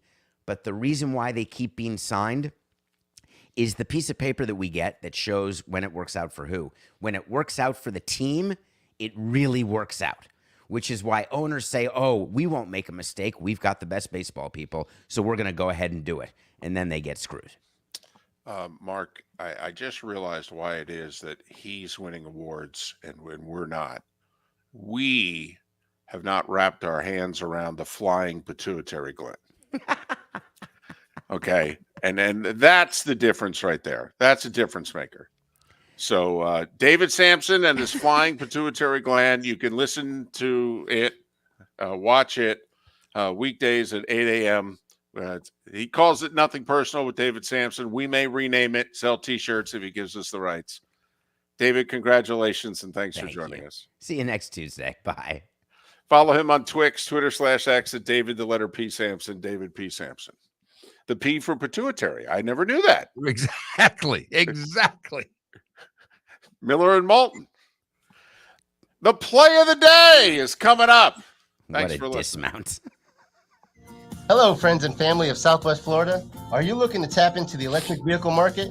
Well, look no further, because we here at Southwest Florida Golf Carts have just what you need. E-bikes, golf carts, LSVs, scooters, and more. Come down and talk with one of our experienced sales reps, have a soda and a smile, and you could be cruising the streets in your new EV today. Stop by the store or visit our website at flgolfcarts.com and enter for a chance to win $100 off your next purchase by answering John's monthly sports question. Mark Miller for Molly Maid. Why Molly Maid, you ask? Trust. Moulton was a customer for 15 years. Affordability. Didn't I just say Moulton was a customer for 15 years? Worry-free services. Our professional house cleaners are fully insured and a 24-hour warranty. Call Molly Maids today at 239-774-5839. That's 239-774-5839 or online at mollymaid.com/FTMYERS. That's mollymaid.com/FTMYERS. Visit Jason and Todd at the Diamond District. Hi, I'm Jason. And I'm Todd with the Diamond District. I believe in complete transparency. If you're shopping for diamonds in Naples, you're paying too much. If you're shopping in the Cape or Fort Myers, you also won't see the selection you deserve to have. If you're online, there's no human connection, and you won't know if your diamond is beautiful or not until it shows up in the mail. Just because it's GIA certified doesn't mean it's brilliant. There's so much more to a diamond than its cut, color, and clarity that makes it beautiful. Visit us at the Diamond District for a non-commission and educational presentation and quit paying more in Naples or buying blind from the internet. The Diamond District has the rarest diamonds from half carat to 10 carats. You won't find a bigger selection or better value. And you won't find a better buying experience. Jason and I are in the store every day, and we look forward to shaking your hand and welcoming you to our Diamond District family. At the Diamond District. You are listening to Miller and Moulton on the Florida Sports Network.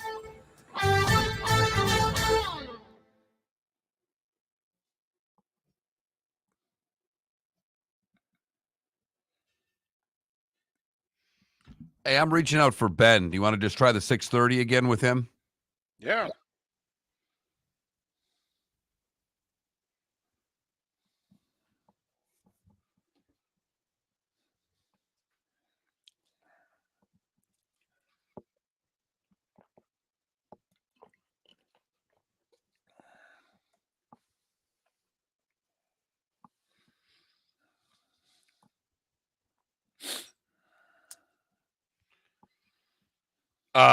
I'll bring I got a little story on the air. I got a text that made me laugh. Something you got to air out. It was just, it's funny how people and even friends of mine think of David at certain times. Samson? Moulton. Oh.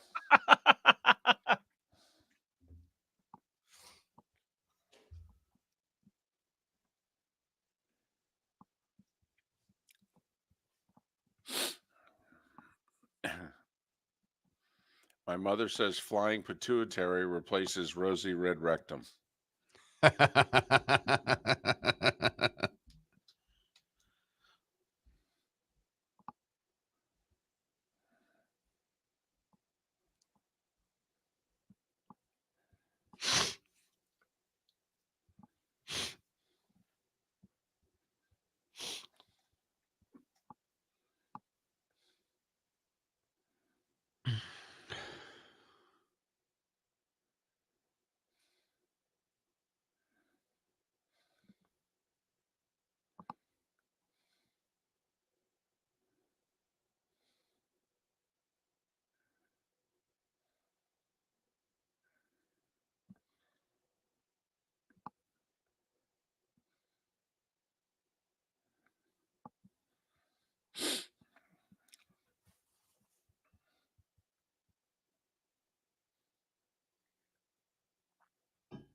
Yes, Sonny, he is.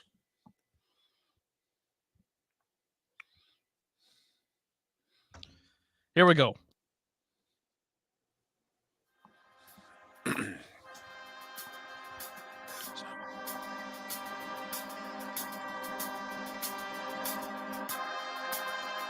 You're listening to Miller and Moulton, only on the Florida Sports Network.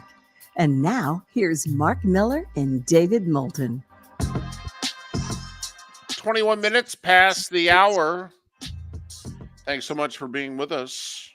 We are Miller and Moulton along the Florida Sports Network, floridasportsnetwork.com. Amanda Kristovich, who was first that I saw on the Dartmouth men's basketball team, winning before the National Labor Relations Board, and they can move ahead, pending appeal, and unionize. And it may just change college sports that we know it. No big deal. She'll join us in 40 minutes' time. Our poll question, I mean, it's a big deal. I mean, we hard hitting. That's how we roll. The Division I athlete, should they be an employee? Yes or no? So far, 3/4 of you say yes. I think that'll go down. I don't know about you, Mark. I do too. I was surprised that it jumped out. I think yes is more of a why not. That's how I feel about it, at least. And I know you can give me a lot of reasons why not, but I'm not a business guy. I just take it in a vacuum. If they're generating that much money indirectly, of course, with their programs and stuff, they should get a cut of it, in my opinion. Now, how you go about the money, that's where it gets tricky, and I understand that. Well, this is where I think the brain and the heart are going to have a hard time agreeing, because especially if you're older than you, because college sports means something emotionally to you, but yet the adult in you who's been in the world, who's negotiated deals on one side of the table or the other, probably has concluded, well, they deserve more. They really are, what we ask of them, employees. But they also know that the minute we declare them employees, I mean, it stops being college sports. I mean, it does. 100%. And it is, for the most part, now it's pay for play now. We all know. Right. Well, But not all the sports are. No. Not all the sports are. And, even on the football team, there's a hierarchy. The quarterback's making what the quarterback's making. That doesn't mean half the guys are getting paid, by the way. The 3 stars are like, yeah, we can find another one look just like you. Just telling you right now. So we don't have any money left for you. We got money for those 30 guys. Sorry, we don't have money for you. So, David, I have to switch gears and ask you a question. Okay. I don't know if this comes up in your world, but in my world, people will say, hey, I was thinking about David. This reminded me of David. I don't know how often you get, questions about me to you, but I get texts about things that happen that are directed to you, that if they would have your number, they may text you directly, but they have my number and they're my friends, supposedly, so they text me about it. I get about 10 a week about if it's involving Michigan State. I'll get texts. Okay, hey, wonder what Mark thinks about. Or if you've taken a stance on an issue on the show, I will get people reach out to me and go, well, Mark was right about that. Or, you going to bust Mark's chops tomorrow over this? All right, so it goes both ways. That's good to know. But I got a text Sunday around 1 PM that really made me laugh. Okay. Buddy of mine that lives in Ohio. The weather broke. And they had 55, 60-degree weather, which means, and he's in the golf business, which means his golf course where he works at was open and it was packed. And it was the first time that he was seeing this, people, since the fall. It was February. And the text read the following. Moulton would be in full meltdown mode here today. We just opened back up after January off, and I've had multiple people give me the Happy New Year. I can't think of anything but him every time I hear it. Well, the other thing that where I thought this was going was him saying, we've been closed for X number of weeks and what have you, and they show up every year at roughly the same time. So therefore, what is it? Groundhog Day. because there's always that first day up north where the weather breaks and people are running around 58 degrees. Some guy comes in his shorts. Hey, ready to go. It is the best. I've already, in the 3 months I've been here, I already missed that. I was jealous of all my friends back home. Why? Because it's a euphoric feeling when it finally gets back to 55 degrees. Everyone's in a good mood. Everyone's happy. Wait, really? You're trending back up. You know that the tournament's right around the corner for college hoops. All that good stuff. You and your college hoops. This is so cute. This really is. This euphoria that you get from college basketball. Well, this is great to see. That's only a part of it. I'm saying the whole phenomenon of enduring the long winter and having that first day where it's 55 degrees and the 55. 55 equals euphoria. You do know in a couple years when you're still in Florida, that 55 is going to become 85. You do realize that, right? No, I totally do. Okay. That's why I'm saying I kind of miss and all things in perspective, of course. I'm not complaining with the 90 degrees down here. Sounded like a complaint. I miss that. I miss that brown, windy day in February where the thermometer hits 55. Hey, Trent, I'll tell you what I tell everybody that complains about things that they miss from up north. I-75 goes north too. You can always go back. My car probably wouldn't make it. Although, how about this? I think you guys will at least give me this. It definitely makes you appreciate the weather down here when you're up there and you finally get it. He's spinning just like trying to spin. When you go through 4 seasons. He got asked the question in the debate and he blew it, and he's going to spend the rest of the debate trying to get the answer right. And it's just every single time he's done talking, we're just going to crush him.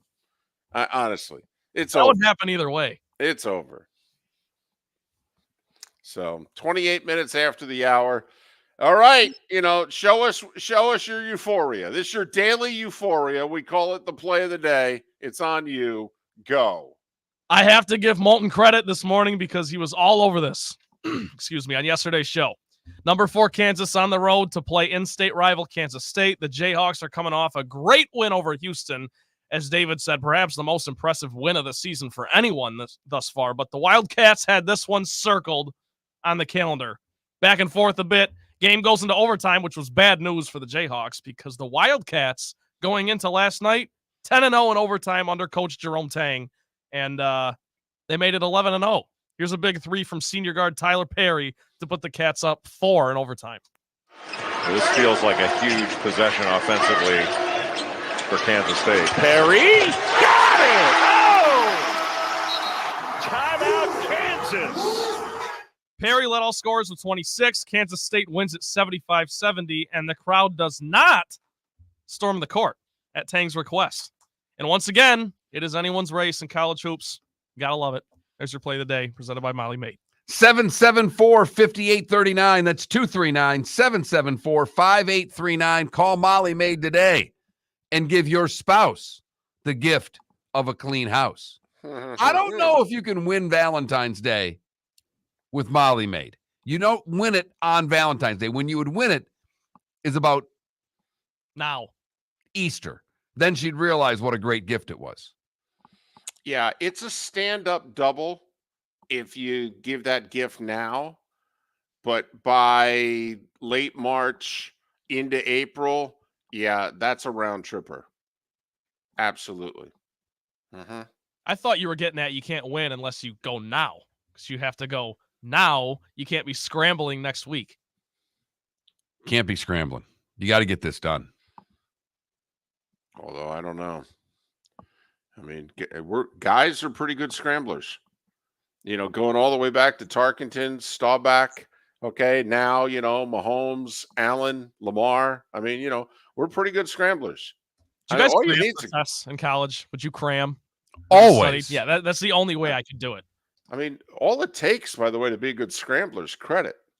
I mean, Trent's got $7, but he's probably got credit. I mean, even Trent, he's got no need to scramble right now, but if he had to, he could. Once that girl from Appleton, Wisconsin comes in his life, yep, he'll learn scrambling for credit. He's already being set up with her. I mean, that's going to happen later on in the month. Mark Miller for Molly Maid. Why Molly Maid, you ask? Trust. Moulton was a customer for 15 years. Affordability. Didn't I just say Moulton was a customer for 15 years? Worry-free services. Our professional house cleaners are fully insured and a 24-hour warranty. Call Molly Maids today at 239-774-5839. That's 239-774-5839 or online at mollymaid.com/FTMYERS. That's mollymaid.com/FTMYERS. The law firm of Michael F. Hornung has successfully represented the citizens of Southwest Florida for over 30 years. As a former prosecutor, the information I know is information you need to know. If you've been arrested for a DUI, a criminal matter, or involved in an auto accident, call the law firm of Michael F. Hornung. I'm a local attorney with local knowledge to assist you through the process. For a free consultation, call 239-437-0095. That's 239-437-0095. Offices in Fort Worth. Visit Jason and Todd at the Diamond District. 20 years ago, Jason and I had the idea for a jewelry store like no other, with a vast selection of certified diamonds priced 8 to 12% over cost. A team of individuals who are educated, driven, and believe in cultivating relationships. Today, we have become one of the largest independent jewelry stores in the country. Todd and I love what we do and are in the store nearly every day, along with our GIA gemologists, master jewelers, custom designers, and non-commissioned diamond consultants, all of which we consider family. As direct diamond importers, we travel the world, forging relationships and sourcing diamonds. What we love most about our business is that we can call Southwest Florida our home. If selection, value, and comfort are important to you, give the Diamond District an opportunity. You won't find a better diamond buying experience. Todd and I look forward to shaking your hand and welcoming you to our Diamond District family. At the Diamond District. You were listening to Miller and Moulton on the Florida Sports Network.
My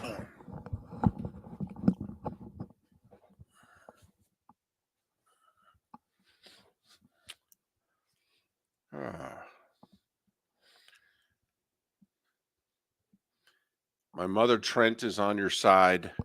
She's not a huge fan of Florida. So she's like, you enjoy those missed seasons. You embrace it. My mother could only live in Florida like Halloween to That's the goal one day. February. My mother's not a fan of the geckos.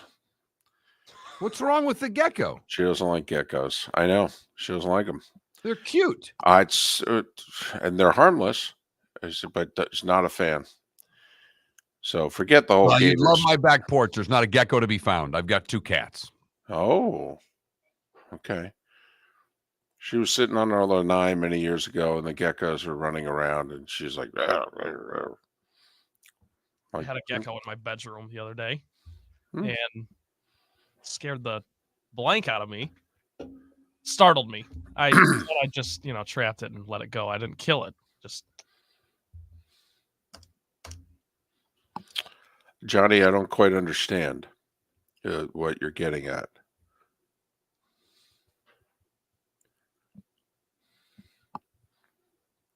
Oh, that the scholarship is enough? That the scholarship is enough. Got it. Okay. And Johnny, part of our argument is that half of the big time Division I athletes, they're not interested in going to school. They're not. And I still want them to go to school. I believe they should go to school if they're going to the college, but here we go.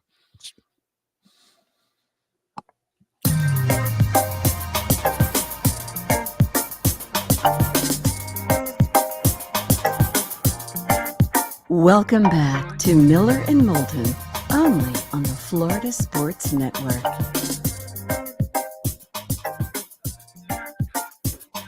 Our poll question today is based off of arguably the biggest story in the sports world yesterday. The Dartmouth men's basketball team won in front of the National Labor Relations Board, but there's one more level for them to go through the NLRB. And Dartmouth and the NCAA have already appealed the verdict. But the verdict was the men's basketball team, they're employees of Dartmouth as far as the National Labor Relations Board is concerned. So then as an employee, you can, if you want, unionize, or you can, at the very least, go to your boss and negotiate what your salary should be, and whether you should get benefits and how many hours a week you should work. And we all know the drill. And obviously, that's a little different than how things work in college athletics right now. So our poll question is, do you think that the Division I athlete is or should be an employee? Yay or nay? And so far, and I don't believe this is how the nation feels, and I don't even think it's how our audience feels, but 3/4 of you that are voted are like, yeah, I do. I think they're employees. Go to that Mark Miller, the David Moulton, FloridaSportsNetwork.com and vote. it's only a canyon in difference as to how they've been doing it forever. It's the complete opposite. I'm not sure if they were able to unionize what that would mean long term for the college athlete. And what we've been wondering, David, is if it's actually long term going to benefit the athlete or the university, that if we take this away from the boosters and put this back in-house, if you will. Well, I think the only way for the people who are screaming about the cost and the money, well, the only way you can contain costs is to, come on, we all do this in our everyday life, never mind those that run businesses, of which I have no experience in. But, I mean, you have to have a budget, right? Have to operate within the budget, right? I mean, now it's the wild, wild west. And And since the money's not coming directly from the university then has to lean on these outside forces. No, come on. Let's put the pool of money. Here it is. Okay. Now let's divvy it up just like it. Come on. There's $1 billion entity. This is professional sports. It is. It's just now finally become professionalized. Now we don't like it because college is not supposed to be professional. It's the beloved alma mater. It's the band. Okay. I wear the sweatshirt with pride. That's not how I act at a pro game. I break tables at a pro game. I get hammered at a pro game and get in fights. Okay, that's not how I feel about my college. College is a big hug. College is warmth. Pro sports is angst. I don't know what to tell you. I mean, come and think about it. I would look at it this way. College athletics had a great run. They really did. I mean, come on. They built $1 billion industry on the back of free labor. What the hell more did you want? Okay, now you got to pay a little money for the labor. And right now you're paying a lot of money for the labor. Are you? At some places. Are you? Well, they're not, but their boosters are. Their boosters are. Right. So, So would you rather have the boosters controlling what gets paid, or would you rather control what gets paid? Well, here's the problem. What if the boosters just decide to stop paying? Now, all of a sudden, your program goes in a handbasket. I mean, what if the boosters run out of money? The university goes, hey, what's the deal? Boosters go, I don't know what to tell you. Ran out of money. You're going to have to pay. Well, we ain't paying. Well, I guess we're going to suck then. I mean, come on. There's enough money. I mean, that's the other. Come on. You mean to tell me there's not enough money? Really? We don't think there's enough money in the system between the money that's coming into the universities and then the money that the boosters are shelling out? Really? We can't work this out? Of course we can work this out. We just don't want to. Like all the big problems in our life these days. We don't want to fix them. We just want to complain about them. And fixing them in college sports is going to be hard. It's going to be uncomfortable for a couple of years to figure out what the best method is. Now, we could be wrong. We could be wrong. Maybe this employee route is completely the wrong way to go. But obviously, times have changed.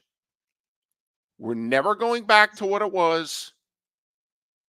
And I think that, David, not to interrupt, but to stop you right there, that is a key point of this. Is that there are so many people out there, well, why can't we just go back to what? That's not happening. It's over. The Supreme Court said so. In fact, the courts have been saying so for 15 years here.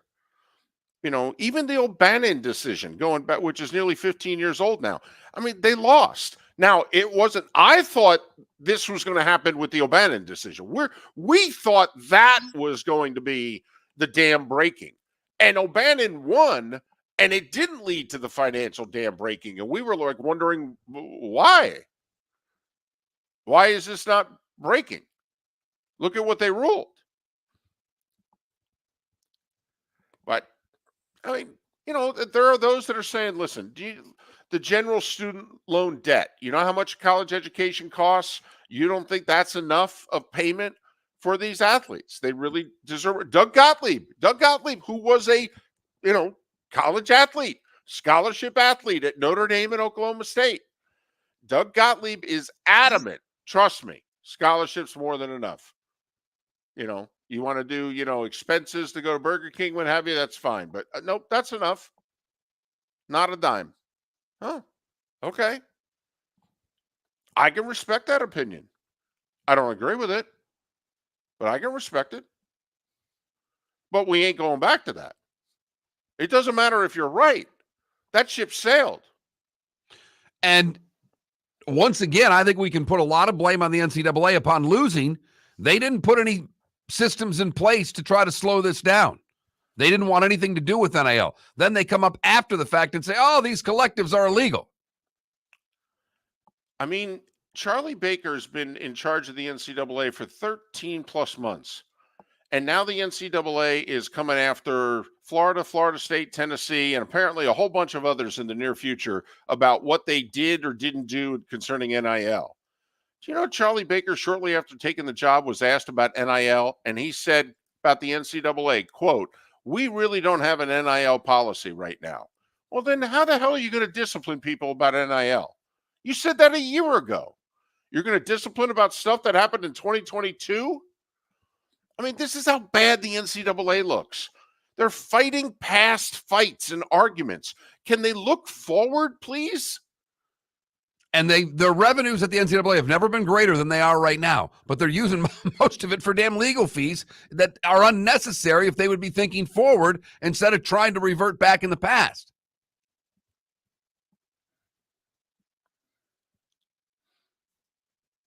I mean, if we're paying for players, then why don't we wait for it, set up a system where we pay the players? You know, have it be organized. Everybody on both sides knows what the rules are, what the financial limitations are. I actually think this is a way for college athletics to fix itself. I really do. I believe, okay, let's just say this Dartmouth men's basketball team, this is the wave it's going to go.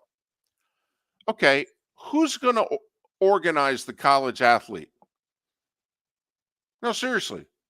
Who's going to organize the college athlete?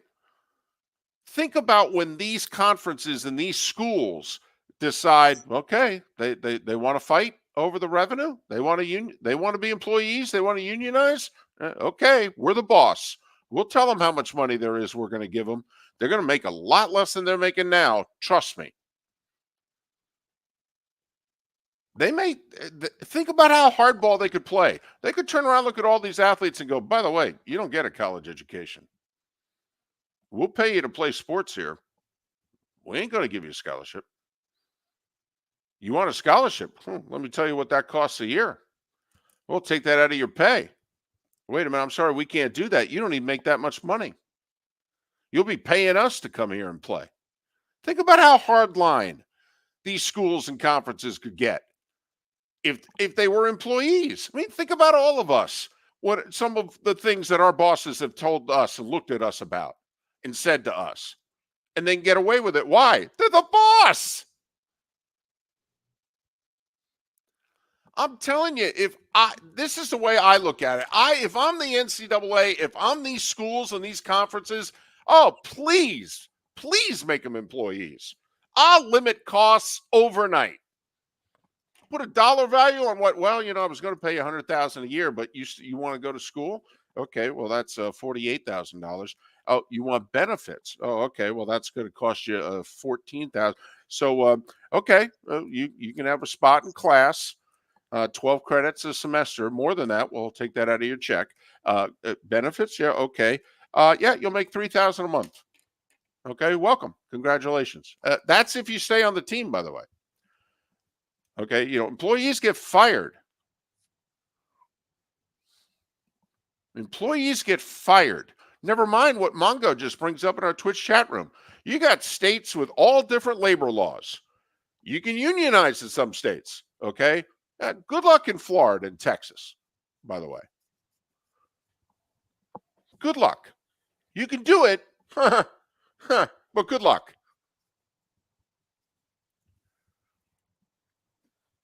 Am I wrong? David, I don't know. I don't know. I think that you're on to something. And I think the part of this now, if they unionize, I don't think they would say the scholarship costs money. I think it would be a scholarship plus. I think that they're not going to win every single point, that being the school. If they unionize, they're going to negotiate. There are going to be things that are given. I think the scholarship would stay. Yeah, okay. But think about, Marvin Miller, arguably the greatest negotiator for an athlete that we've seen in the last 55 years. Think about how long the fight and the struggle was for baseball players. And they have been the most effective athletes union over the last 55 years. And think about all that they had to do. The strikes, the threat of strikes, the whole deal. By the way, how do you think that's going to go over in SEC land, Big Ten country? The Ohio State players saying, we'll strike. Yeah, okay.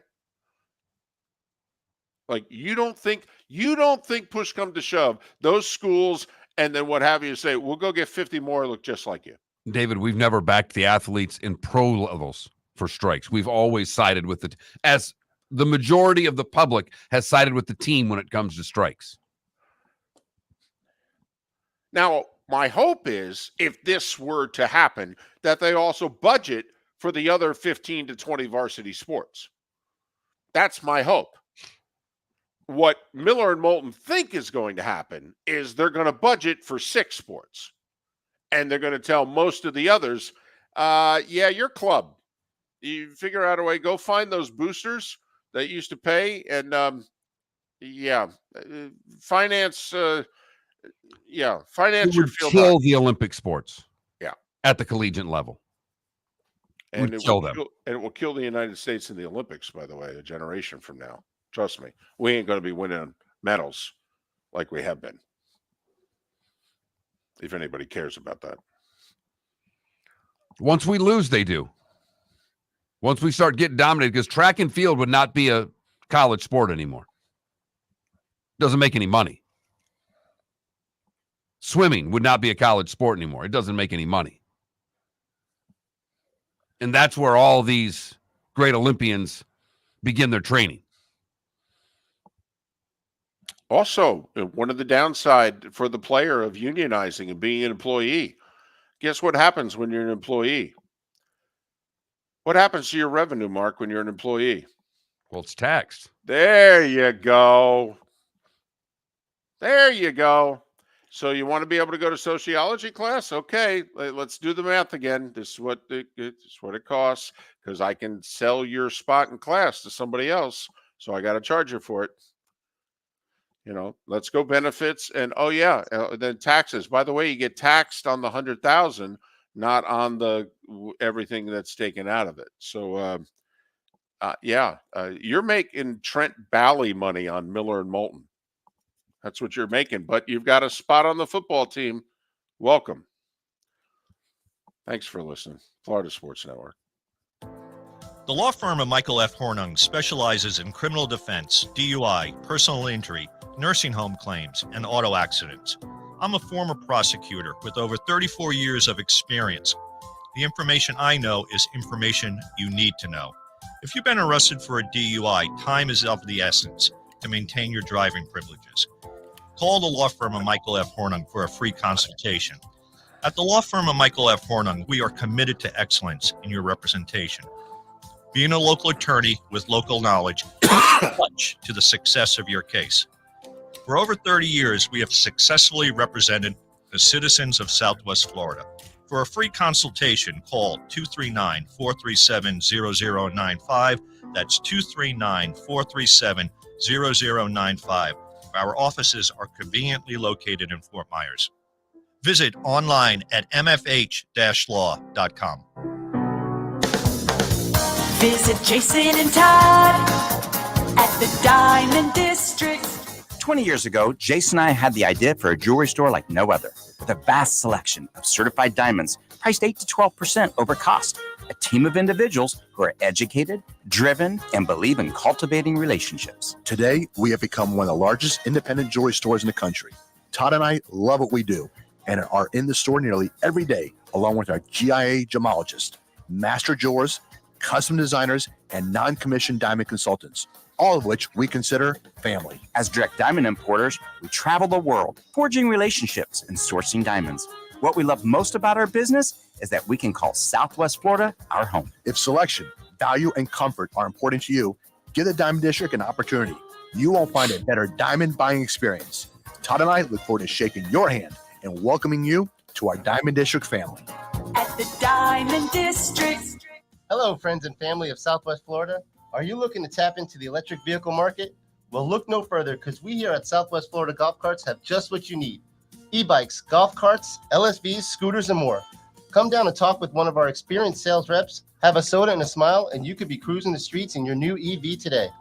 Stop by the store or visit our website at flgolfcarts.com and enter for a chance to win $100 off your next purchase by answering John's monthly sports question.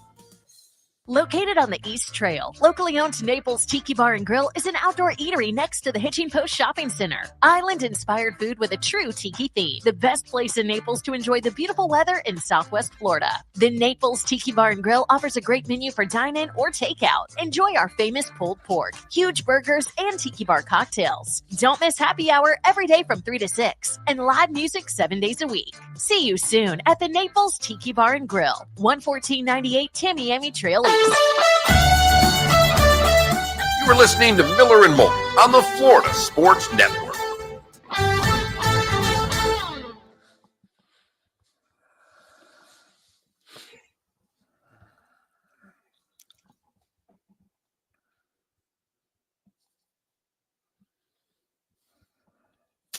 First off, you can forget the whole 85 scholarship rule.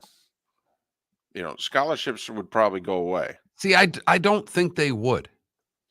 Well, here's why I think the schools and the conferences would want them to go away, because then the whole Title IX stuff goes away. I understand, but if you're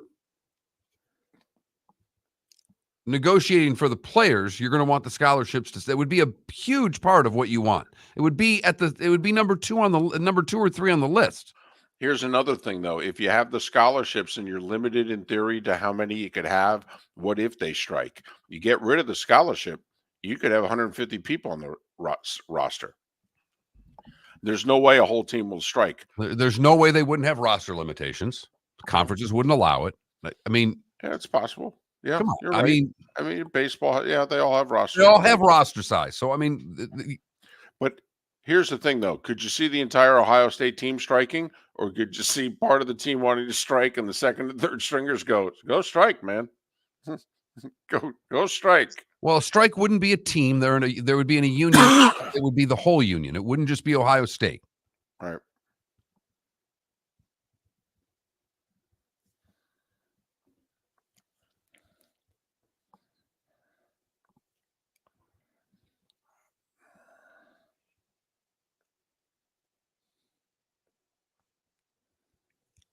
Are the NHLers out of the country? Oh, that's Saturday. I'm like, why are they playing at 1:00 today? Because it's Saturday. Like, what the hell?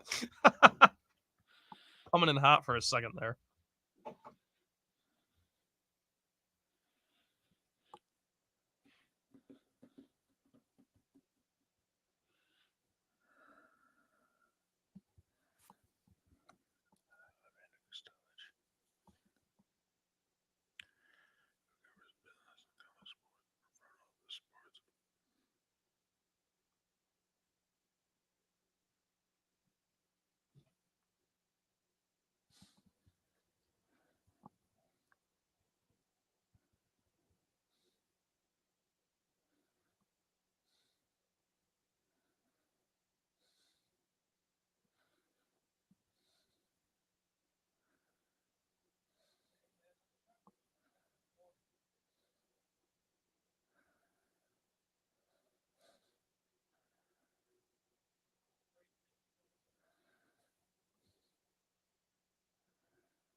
Just for future reference, you probably want to flip that when you talk. Say David and Mark. Yeah, David talks first, then Mark. Just as soon as I said it, I've caught you doing that a couple times. I wanted to remind you. It's probably, I know, because it's Miller and Moulton. And, right.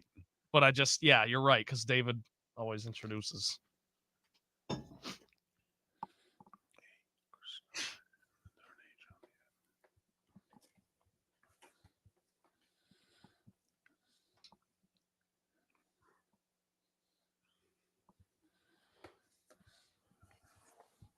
Really need a 4-hour round today to get to soccer practice in time, David.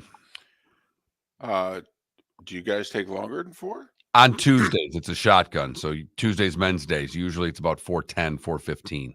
Okay. Well, just let everybody know. Come on, boys. Come on. Sound like a hockey coach at the. I know. I need an A group today. I don't need to be in a B group.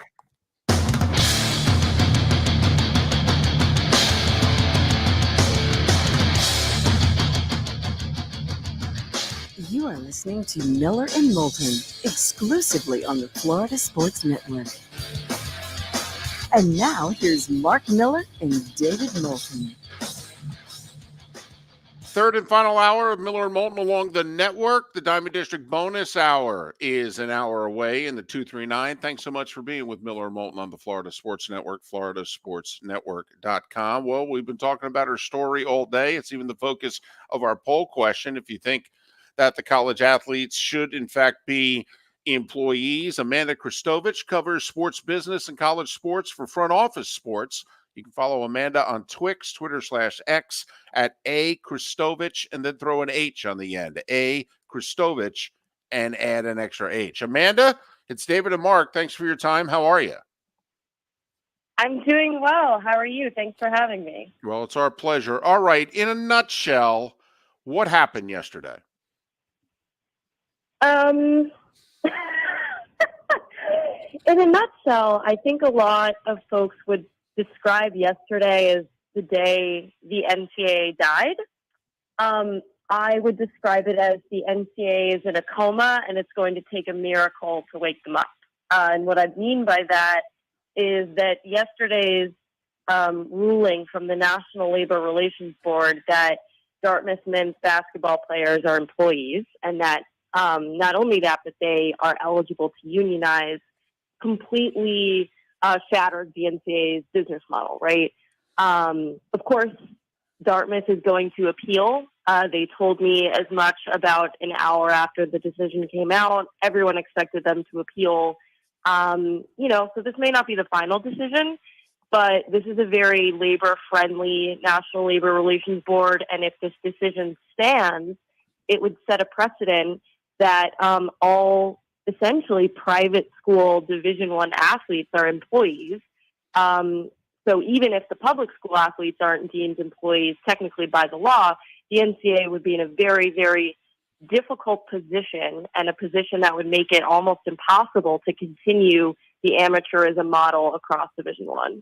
Who does Dartmouth appeal to? And you'd mentioned that the board is very labor friendly. It doesn't sound like the appellate process would help Dartmouth out going down the road, but who do they appeal to? Yeah, so they will appeal to the national office of the National Labor Relations Board. So the decision that was made yesterday was made by a regional director. The NLRB is split up kind of like the court system, for little regions all over the country. So the national board is a 5-member board in D.C. Right now, actually, it's only 4 members, though, because the NLRB changes depending on the presidential administration. So since we have a Democrat in office, there's 3 Democrats and 2 Republicans on the board. Right now, there's 3 Democrats and only 1 Republican on the board because there's a vacancy. And so they will appeal kind of like they would to the Supreme Court, actually, to that board. And then the board will take a few months to decide if they even want to take the appeal. And there are a few different outcomes there. Ultimately, though, the appeal process could continue into the regular court system. So a decision could go to the circuit court and then ultimately be appealed into, our Supreme Court in the United States. So the NLRB does have a way of getting back into the normal courts. And I think it's safe to say that either side is going to appeal all the way up. So expect this, essentially the only way that that's going to stop is if whatever court or whatever board sees the decision decides not to take the appeal. Well, 10 years ago, the Northwestern football team was headed down this road. They had an early win, but then when they went to the second level under the NLRB, they lost. The people that you've talked to, what's the difference? Because Northwestern's a private school. What's the difference between the Northwestern football players in 2014 and the Dartmouth men's basketball players in 2024? Yeah, so the Dartmouth or the Northwestern players actually technically didn't lose. They lost, but on a technicality, which is that the NLRB decided not to exercise its jurisdiction over the players. because it saw this issue of private school versus public school athletes. And it didn't want to essentially upset, the industry so much that private school football players would be able to unionize and public school football players wouldn't. And part of what they were looking at there was the makeup of the Big Ten. Whereas in the Ivy League, of course, all of those schools are private.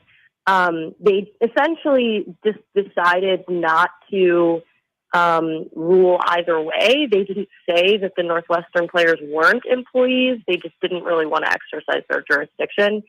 However, 10 years later, again, Dartmouth arguably has a stronger case because of the fact that everyone in the Ivy League is a private school. But they also have a stronger case because of, public opinion has shifted so much in the last 10 years. I've spoken with, the person behind the Northwestern case, Ramogi Huma, who's a longtime athlete advocate. And he's actually behind the USC NLRB case, which is in Los Angeles, which is a little bit different, but similar outcome. And he said 10 years ago that, it was so different. He said there were it was like everyone was against this idea of employment, and he's really felt that the tide has shifted. And so I think that the court of public opinion is going to impact, the courts and, our national bodies as well. Amanda Kristovich, sports business reporter and covers college sports for Front Office Sports. Follow Amanda on Twix, Twitter/X at A Kristovich, and then throw an H on the end. A Kristovich H. Okay, we've mentioned a couple of times it's the private schools doing this. What would it take to get the public schools involved in this as well?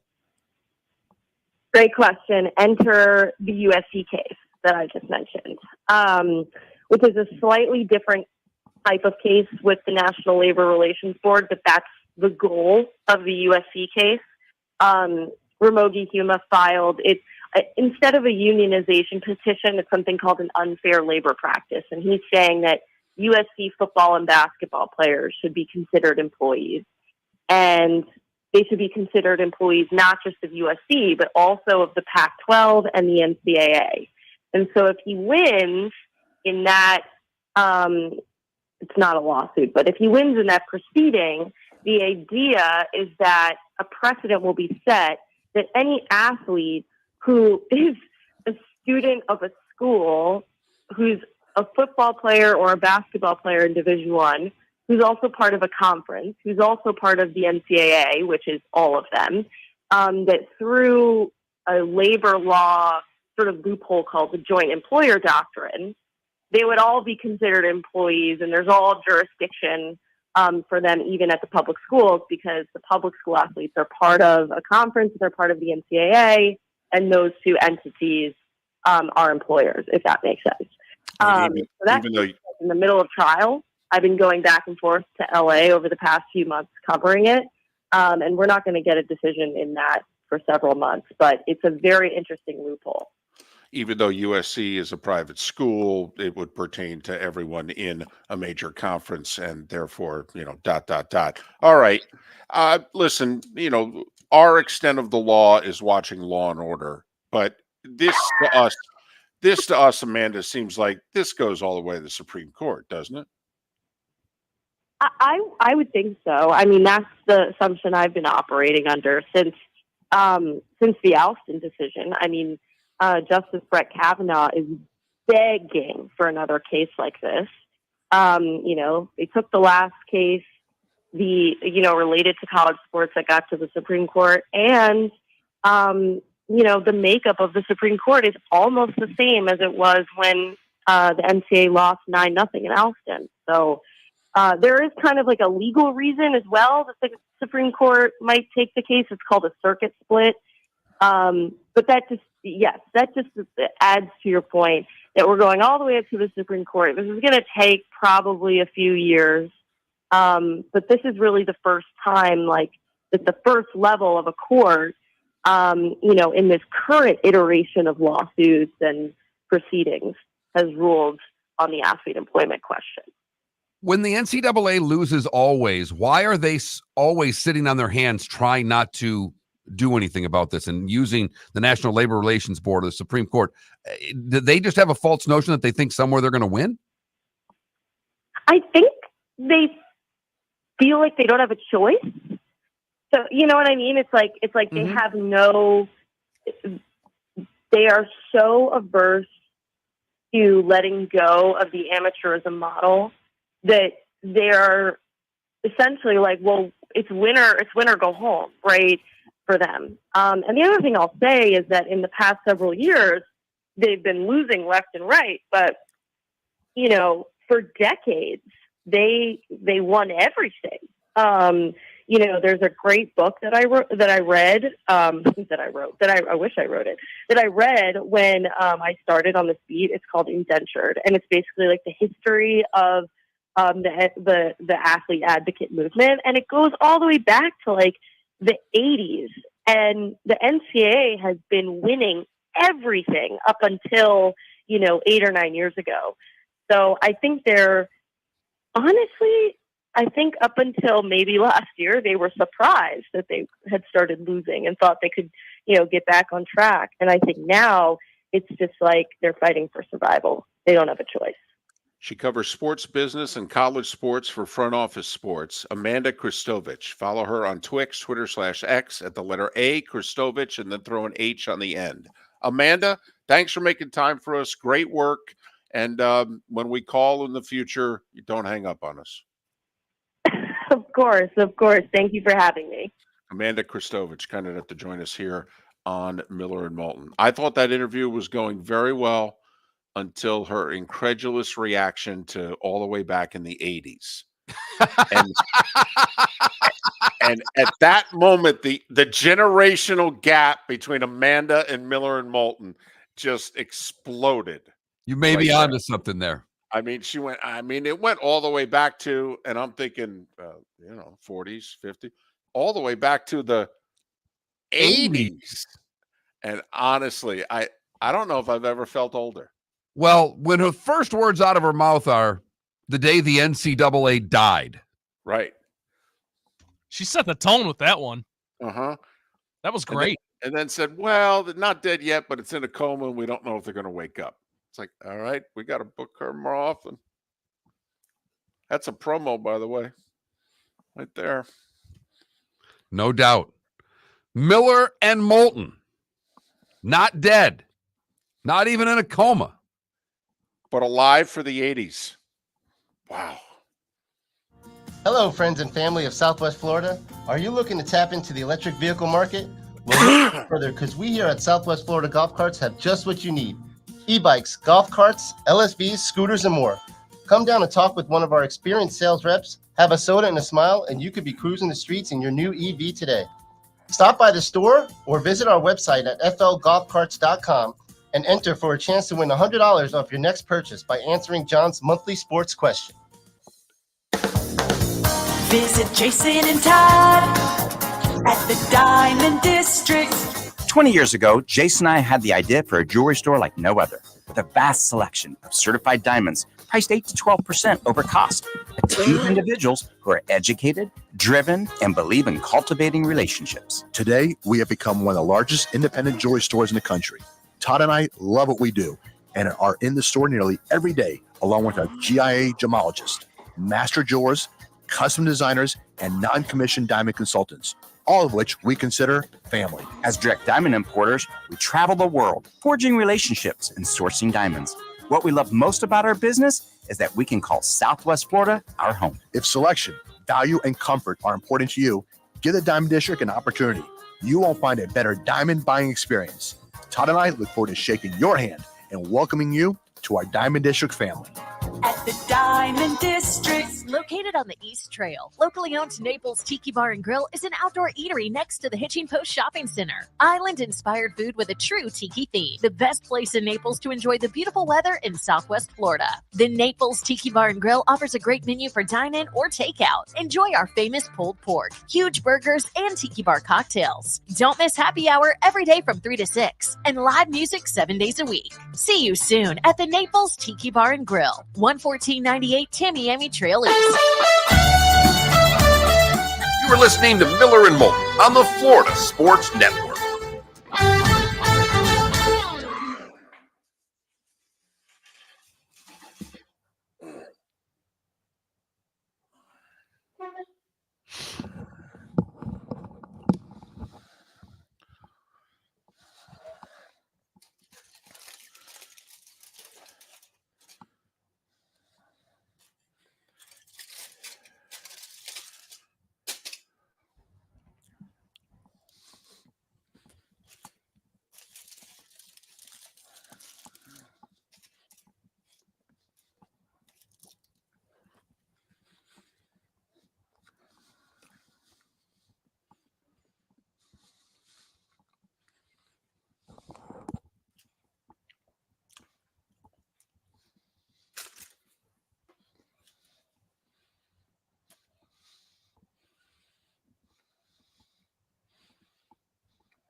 God, I'm old. All the way back in the 80s.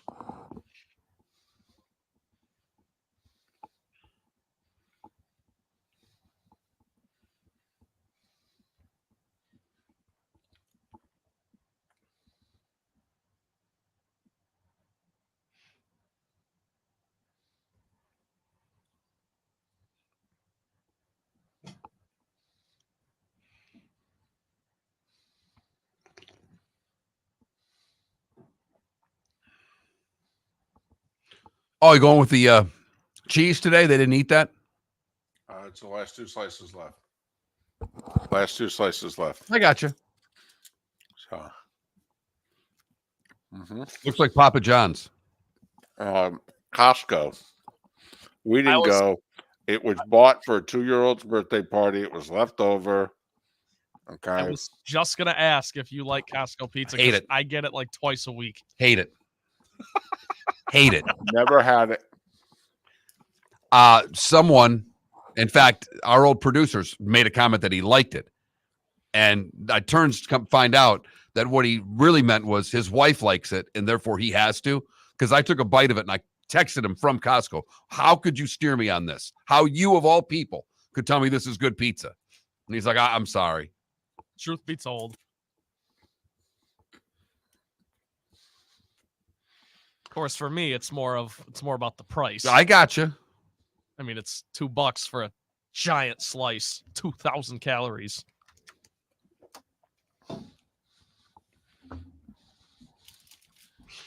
I don't even get the hot dogs there. I don't eat at Costco. The hot dogs are great too, though. That's what people say. You'd probably like the hot dogs because they're really beefy and juicy. It's like a real hot dog. Then they have this thing called a chicken bake, which is like chicken and bacon and some others. Empire. Come on now. What are you thinking here? I mean, Giuseppe and I go back about 15 years. He is a fan of the show, as a matter of fact. And we're a fan of his. In fact, I was the one that walked in after Portnoy was there and said, your world's about to change. Portnoy went there? Portnoy gave him a 7.7 rating, and he didn't. His wife was going to call the police on Portnoy sitting out front. She didn't know who he was. So who's this weirdo out here on his phone? He said and you said he's your golden ticket. I said your business will never. I'm like, it's over. I go, you guys are done. It is good pizza too.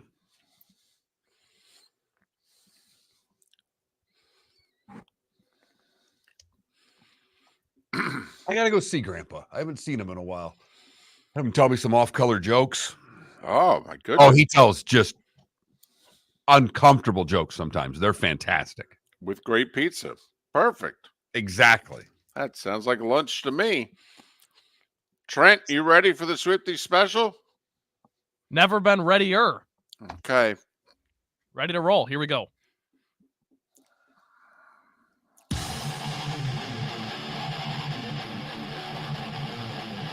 You're listening to Miller and Moulton, exclusively on the Florida Sports Network.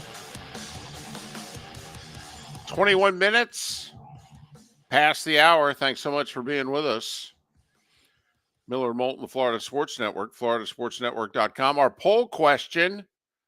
Yeah, we knew the other side was going to start showing up at the polls. Most of the morning, 3/4 of you have said, yeah, Division I athletes should be employees. We're like, yeah, that's not going to hold. That's early voting. Yeah, now the base is coming out. It's like 57-43. They should be employees. Yeah, here we go. Yeah, the early returns. It was Here all we go. People on their way to work paying attention. They're like, employees? What? And everything that means. Yep. The benefits, the taxes, ability to be fired. Oh, yeah. Then they can unionize if they want. Oh, yeah. Well, now, if you keep pushing the fire side, there are a lot of fans out there going, wait a minute. You mean I can, after that scholarship quarterback plays lousy, I can just fire him? I'm not stuck with him for 3 more years? Now you're on to something. Right. Hired and fired. These contracts don't have to be guaranteed. Just ask the NFL player. Signed a 4-year contract. You're going year to year, buddy. You are year to year. We're giving you a false sense of security. More into that coming up in a bit. But if you weren't with us yesterday, this is partly how we're going to celebrate Super Bowl 58. We are addressing the 800-pound gorilla. We're not ignoring it. All right? It's the Niners and the Chiefs. And with the Chiefs, you know what that means. Yeah, it means Taylor Swift. So in honor of Taylor Swift, Trent, what are we calling this? The Swifty Special. The Swifty Special. They're up in all points of the lower 48 for this. Yep. Tuning this in on the ESPN Southwest Florida app, the iHeartRadio app, anywhere they can get it. Yep. And so here's the deal. It's like the game show Dead or Alive or Dead or Canadian. All right. Trent's got 2 songs titles. One's a Taylor Swift song. One's either somebody else or not a song at all. And Miller and Moulton have to decide, is it Taylor Swift or not? I took David down yesterday, 6-5. Very up and down. Mark jumped out to an early lead. I got 4 songs in a row right. And then Mark finished strong, hit a 3 late. Much like Kansas. You came back, forced overtime. And lost. But I took care of business in overtime. Right. All right. Here we go. The Swifty Special. We got 10 rounds. Round 1. Empty heart or blank space? Empty heart. Empty heart. Blank space. Son of a. Went to number 1 on the Billboard Hot 100 in 2014. Play along at home if you will. Yep. Blank space. Once again, if you're trying to impress the granddaughter, the daughter, the niece in your life, something to talk about, Super Bowl Sunday, pay attention. Round 2. Paper Rings or Gentle Souls? Gentle Paper Soul. Rings. Paper Rings is the correct song. Paper Rings. What the hell kind of title is that? I don't know. What the hell are you even talking about? That's what makes this fun. Paper Rings. That's my favorite part. He actually gets upset about it. What is that about, Paper Rings? Round 3. I forgot that you existed, or I see you all around me. I see you all around me. I forgot that you existed. I forgot that you existed. Man, she is just. She does not do breakups well. She is. She's cold. Nasty. You're Yeah. right. I forgot that you existed. I mean, that's like you are dead to me. 2 in a row for Mark. Mark's 2-1. David yet to get on the board today. Round 4. Summer Someday or Back to December? Back to December. Summer Sunday. Back to December is correct. Here we go. Here it comes. Very nice. All right. Number 5. Picture to Burn or Nowhere to Run? Nowhere Picture to Burn. Picture to Burn is the correct song. Picture to Burn. Oh, yeah. They're angry. Right. Right. right? Your picture, right? I'm going to burn it. You suck. I should have gotten that. There is a bit of a theme here. Round 6. Look what you made me do, or I can't hold on. Look what you made me do. Yeah, I agree with David. That's correct. Look what you made me do was another semi-big hit of hers. All right. Nitty gritty. Number 7. Love story or just another love song? Just another love song. Love story. Love story is correct. What the hell? You know how many love stories we've had? Like she had to do love story? Besides, supposedly she's not in love. She's in angrier. Anyway. Well, at this particular time, she was in love. Man, I'm like Miami at Virginia last night. I mean, this is going badly. David is Jim Larinaga. He's gonna. I am. I'm skipping the post-game presser at this point, or I'm just walking in, answer one question, I'm leaving. They were better than us. We sucked. Hey, thanks for coming. Number 8. A toast to us or champagne problems? Champagne problems. Very good. You guys both got it right. Champagne problems, the correct answer. Couple more. This one's interesting. Tim McGraw or Johnny Cash? She has a song named after one of the country icons. Which one is it? Tim McGraw. Tim McGraw is correct. Good job. All right. Closing it out. Round 10. My heart ablaze or my tears ricochet? My tears ricochet. I think David's right. That makes you both correct. It is my tears ricochet. And that's how we round out. Mark Miller got 8 out of 10. Woo! He doesn't know 3 Taylor Swift songs, and he has gotten 14 out of these 20 questions right. Wow. Have you been studying at all, or is Not at all? Not. I will say over the weekend, I discovered that my daughter likes Taylor Swift a little bit. She's not a Swiftie, but she played a couple of songs. You've not done any of the songs. I've already forgotten the name to one song she played me. So I know for a fact the name of 2 Taylor Swift songs. We've not used either of them yet. I'm waiting. I'm hoping that I can score with those. There's a couple heavy hitters left in the chamber. I'm trying to space them out a little bit. Today's was Blank Space. That was a number 1 hit of hers for X amount of weeks. But it's been 10 years. Time flies. Boy, it sure does. Never mind the 80s.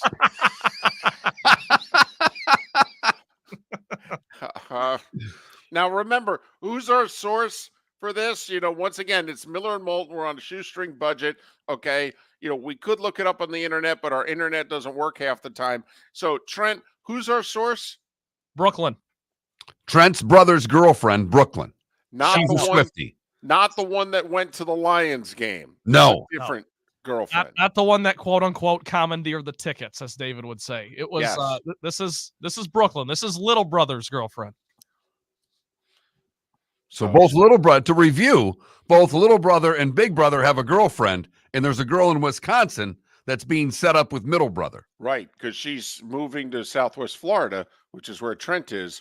So Trent has to take her out because, well, he's the only other guy who's 24 years of age in the whole 239. So he has to take her out. That was the selling point to her.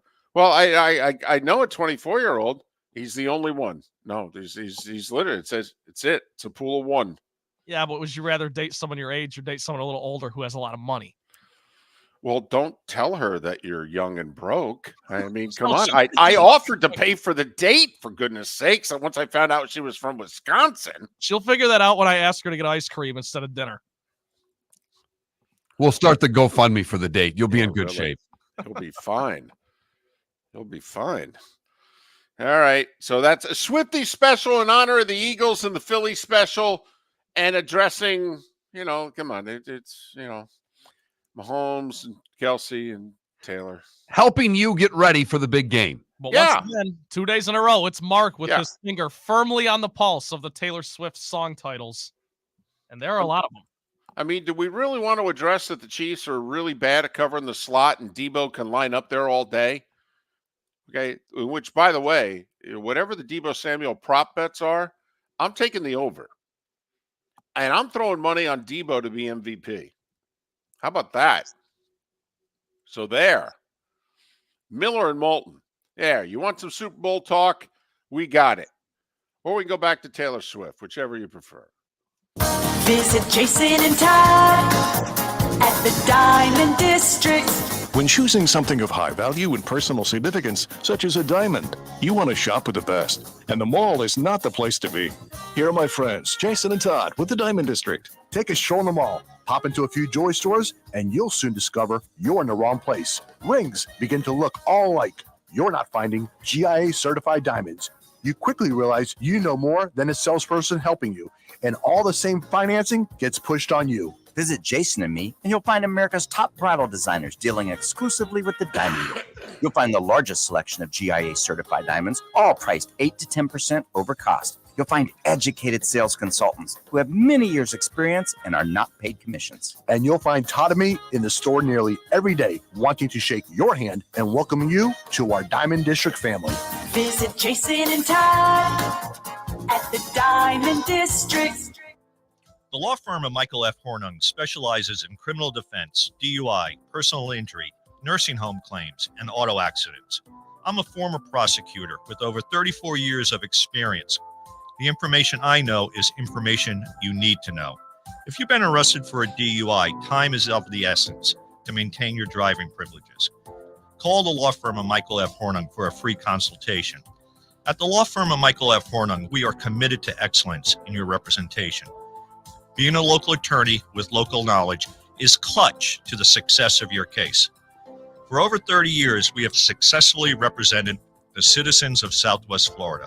For a free consultation, call 239-437-0095. That's 239-437-0095. Our offices are conveniently located in Fort Myers. Visit online at mfh-law.com. You were listening to Miller and Moulton on the Florida Sports Network.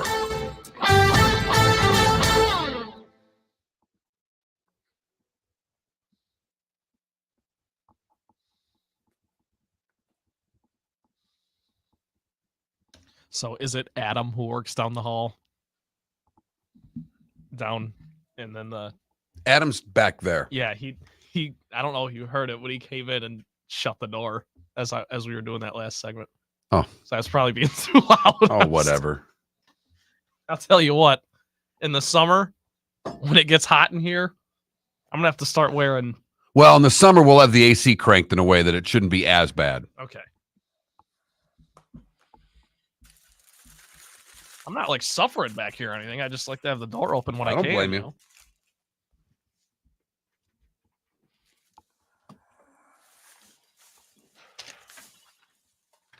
We're making too much noise. Yeah, apparently.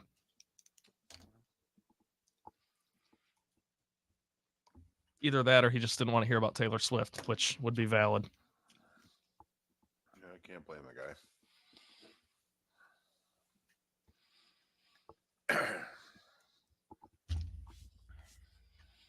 John Perry's coming on. John Perry's coming on Thursday. Awesome. Yeah.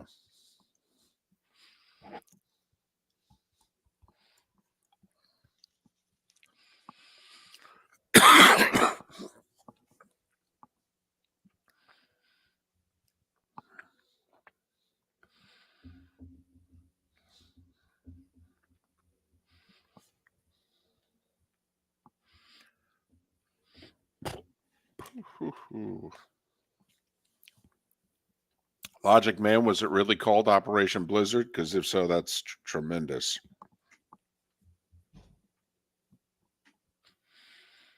Yes, it was called Operation Blizzard, and because of that, outstanding. it will be our ugly today.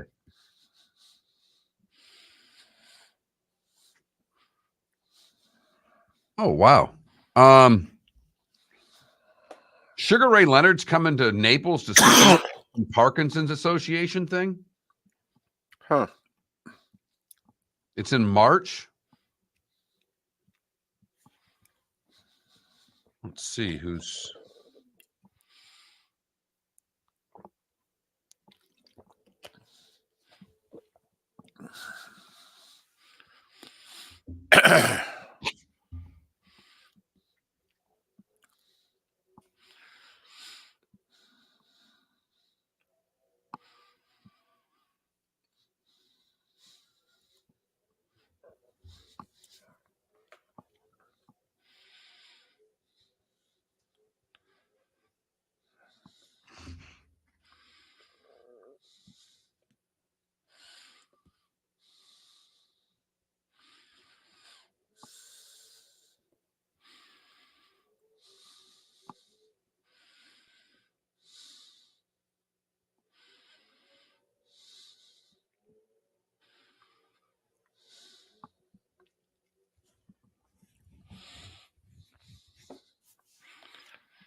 Welcome back to Miller and Moulton, only on the Florida Sports Network. 22 minutes till the top of the hour, 16 until our segment is done. The Diamond District bonus hour is 1 hour away for our loyal 239 audience. Miller and Moulton, thanks for listening along the Florida Sports Network, floridasportsnetwork.com. We had a little fun last segment. We're going to do that in our 820 segment all week long. All right. Is it a Taylor Swift song or is it a made-up title? But those of you that are fans of music, mourning the passing of Toby Keith overnight, age of 62, stomach cancer. He'd been battling it for 3 years. He went public with it a couple years ago. And so we understand for some of you, you're pretty bummed today. So, just, thinking of you. The one great thing, the one good thing, unlike, athletes, with musicians, the music lives forever. Right. You feel badly about certain musician being gone. It's pretty easy to just go to your phone and play some of it. No doubt. And I'm guessing the downloads for the rest of the week are going to be hot and heavy. Absolutely. Had quite a few hits. But if you're just joining us, a lot going on in the sports world, quite frankly. We really didn't get into. We mentioned it, but we didn't, peel the onion away. So what's your thought on the NFL week 1? They're going to have the Thursday night opener on NBC. Whoever wins the game Sunday, Niners or Chiefs, they'll host somebody. That'll be Thursday night, September 5th. It's when the NFL season will start. But the next night, Friday night, the NFL is going to have a game in Brazil. The Eagles are the home team. Friday night, September 6th. Friday night lights going up against the NFL. This hasn't happened since 1970, by the way. I hope it's a one-off. I didn't like it and don't like it when the Big Ten just started playing football on Friday nights in certain Big Ten markets to put a game on the Big Ten network and take away from high school football. So it's not like the NFL is setting a precedent here that that no other league has done, because college football beat them to this. But I don't like the idea of playing on Friday nights. I'm hoping, as you mentioned earlier, that this is just a one-off because of travel and the time it's going to take to get to Brazil. And to give you an idea, like a direct flight, I believe, from Dallas, I think it's from Houston. A direct flight from Houston to Brazil is 10 and a half hours. So it gives you an idea as to, this is a trip. So are you going to enjoy this flight, David? Well, I sent him a text last night because we don't know. The belief amongst the ABC, ESPN, Monday Night Football crew is that ABC, ESPN is going to get the game in Brazil. Now, I will say it's the Eagles. that brings Fox into play. And could Tom Brady's debut broadcast be on a Friday night from Brazil? Well, not to back that up, but to add to that theory, Roger Goodell yesterday, when announcing this game, did make sure to say very clearly that it's part of the opening weekend festivities, that we'll have a Thursday night game, a Friday night game, a Sunday night, and a Monday night game, and then our games on Sunday. Right. So they're going to have games 4 out of 5 days for their opening weekend bonanza. You know, those of us in the ABC ESPN world are also wondering, so are we going to have a Monday night game? Well, he certainly said you're going to have a Monday night, or there's going to be a Monday night game. Well, but I understand ABC ESPN will have it, but will Joe and Troy have it? Like, are we going to do now? For years, they did Thursday, Sunday, you know, with Fox. So, you know, we've done it before, but, you know, I'm just curious whether or not Joe and Troy are going to do Friday night in Brazil, and then how many of us can cram into, and that was the text that I sent Troy. I go, we're going to know who your friends are and who you just kind of put up with as coworkers, because let me tell you, it's going to be a lot of requests to be on Air Aikman. A lot of requests. So is he going to drop you off in Iowa City for the Iowa game the next day? How's that going to work, David? It's hysterical that you mentioned that. So I actually looked up the Big Ten schedule for Saturday, September 7th. And I believe Texas is at Michigan. So Fox will have that. Absolutely. So then there are other games. It's Iowa State at Iowa is that day. There's actually a conference game. I think Michigan State and Maryland play. So I'm curious, will that be Big Ten Network, or will NBC get that at night? But I think it'll be Big Ten Network, because the game that I think CBS and NBC, you know, one will get Iowa State, but the other one is Colorado at Nebraska. Dion, did you see the Colorado ratings last year? Yes. Yeah, I mean, the networks, I think CBS and NBC are going to fight over Colorado at Nebraska. So, yes, Mark, I'm looking at it going, well, okay, if we leave an hour after the game and then just, take about 11, 12 hours, I'll get to Dallas around noon. I only got 2.5 hours to get to, where am I going here? I'm looking at direct flights. One of them lands in Omaha 40 minutes before the game. Well, then you'll need to, if you're lucky enough to be on Air Aikman, you'll get shuttled from the private airport to the actual. Well, I don't know though. That's going from Love Field to DFW. That'll take a little bit. Okay, you're under the gun here.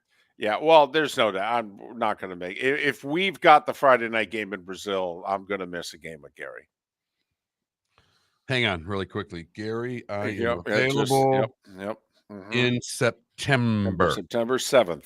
Correct. Okay. Yep. So yes. So I'll be curious. You figure, I mean, listen, it's going to be an A team, whether it's Joe and Troy or whether it's Burkhart and Brady.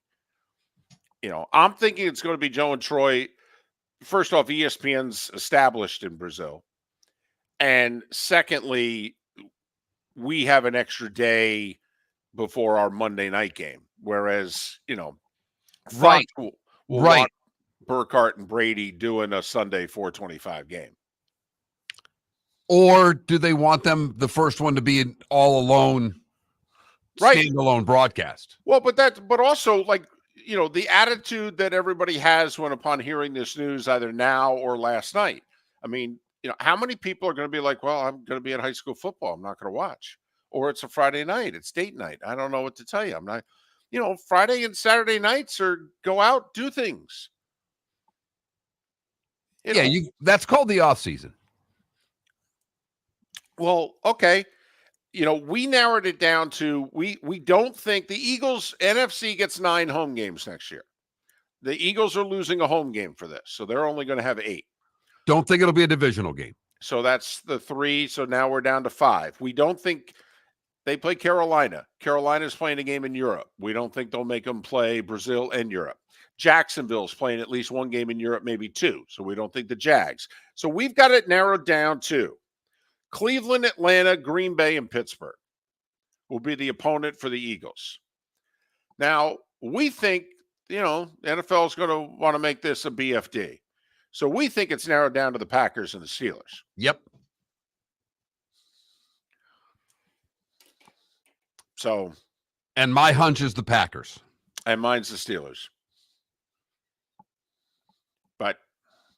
But that means for sure it's on ABC, ESPN.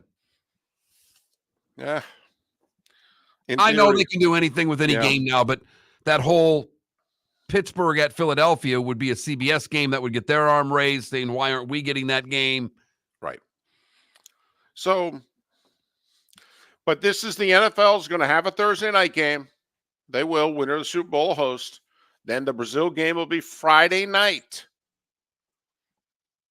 College football has it Saturday and Saturday night. Then the NFL on Sunday and Monday. So I guess in 1970, the first game officially after the merger was a Friday night game in Los Angeles between the Rams and the St. Louis Cardinals. Jim Hart against Roman Gabriel in the LA Coliseum. It was on a Friday night. What I'm trying to find out, and I can't find out, is who did the game. Because it's possible, like when Joe and Troy did Super Bowl 54. Well, the Chiefs hadn't been in the Super Bowl since Super Bowl 4. Well, Joe's dad did Super Bowl 4. Was the only Super Bowl that he was the national play-by-play guy for. And 50 years later, the Chiefs returned to the Super Bowl, and his son is doing the game. That's a neat coincidence. Well, Jack Buck was like the main play-by-play guy for CBS in the late 60s to the mid-70s on the NFL. That was the CBS game. So I'm wondering if 54 years later, the NFL plays a Friday night game, and it's the same, Jack did the one, Joe does the other. I'm trying to find that out. Couldn't find it last night. I have a bunch of things I'm doing with Buck in my head, and I'm just going to not say them because, one, they're bad jokes, and two, I'm very afraid that I would slip up. Well, good. Don't pull a Gus Johnson. Exactly. Right. You get the vowel wrong, and, in his case, in your case, it'd be the consonant. And that's no man's land, and then you're done. And so we'll just skip and let you tell the jokes, the bad jokes, inside your own vehicle. Right. We're destroying tapes and covering it up, and that's it's never the crime, it's the cover up. That's as we know. So there you go. Friday Night Lights early too. I mean, no matter where you are, there are some states where they start before Labor Day. I don't know what they still do in the Northeast, but we never started before Labor Day. Our first game was always the Friday after Labor Day because school didn't start until the day after Labor Day. Right. So, we couldn't play a game before school started.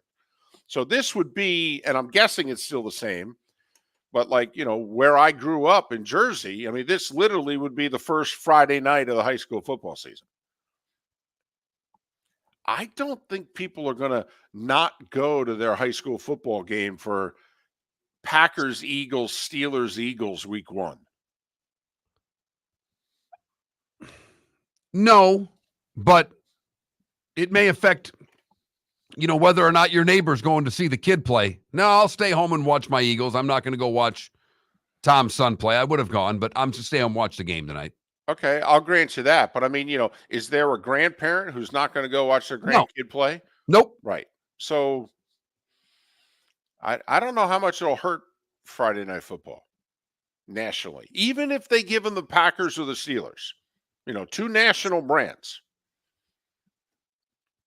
And the Eagles are certainly an upper echelon brand. Yeah. They're not the Packers or the Steelers, but they're a pretty damn good brand. Right. So there you go. Friday, September 6th. So Thursday the 5th, Friday the 6th, and then we'll do, Sunday, Monday. Bada bing, bada boom.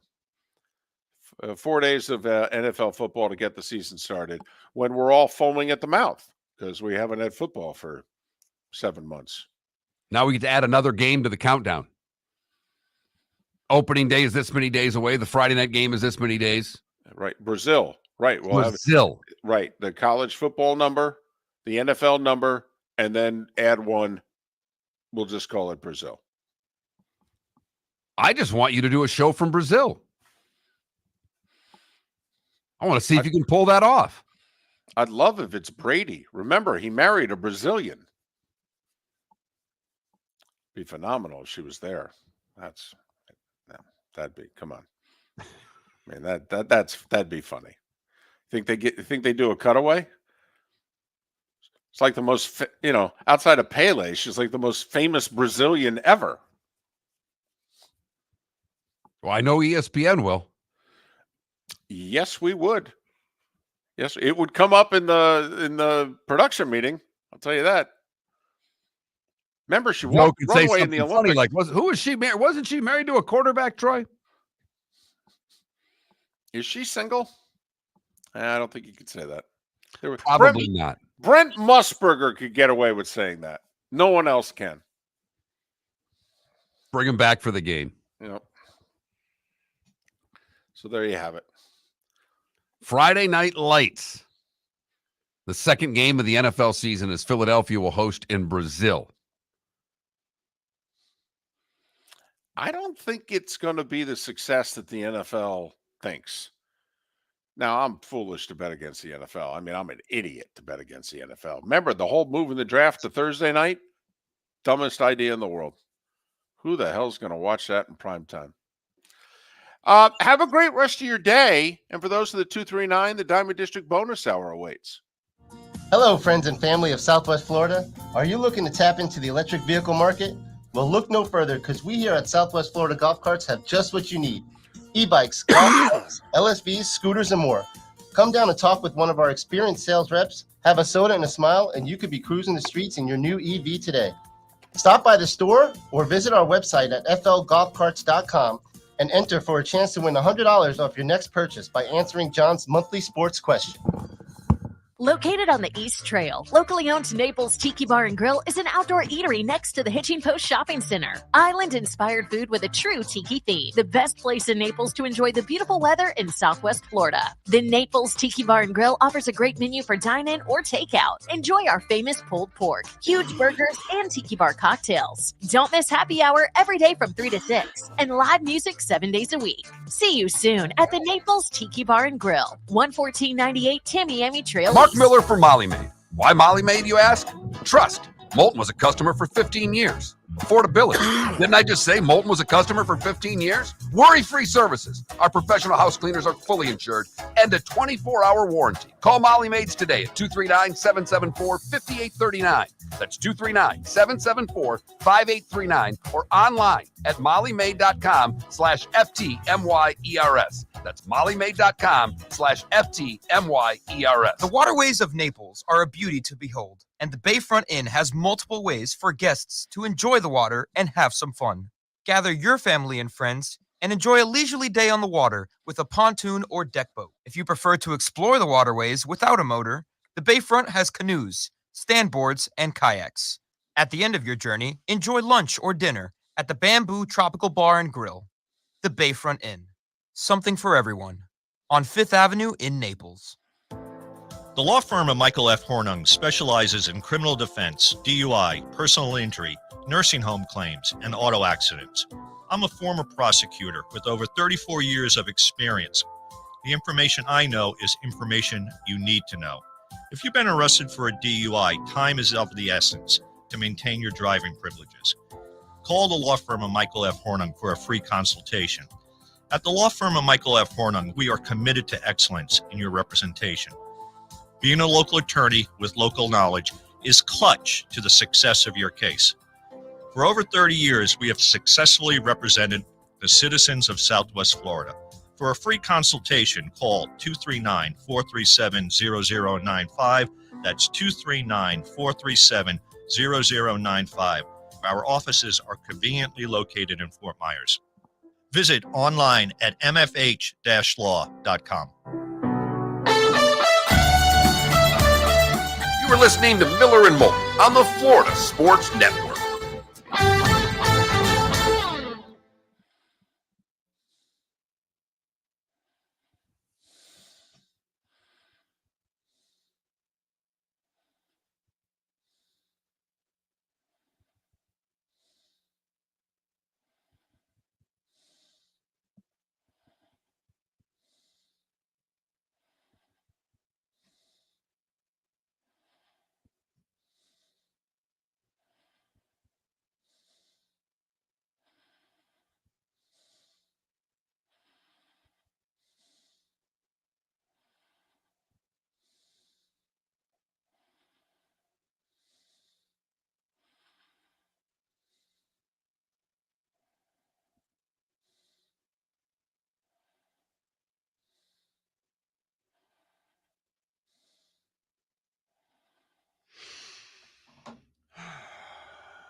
You can get a suite for $2.5 million for the Super Bowl. 20 tickets and 2 parking passes. Oh, well, 2 parking passes.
All right, here we go.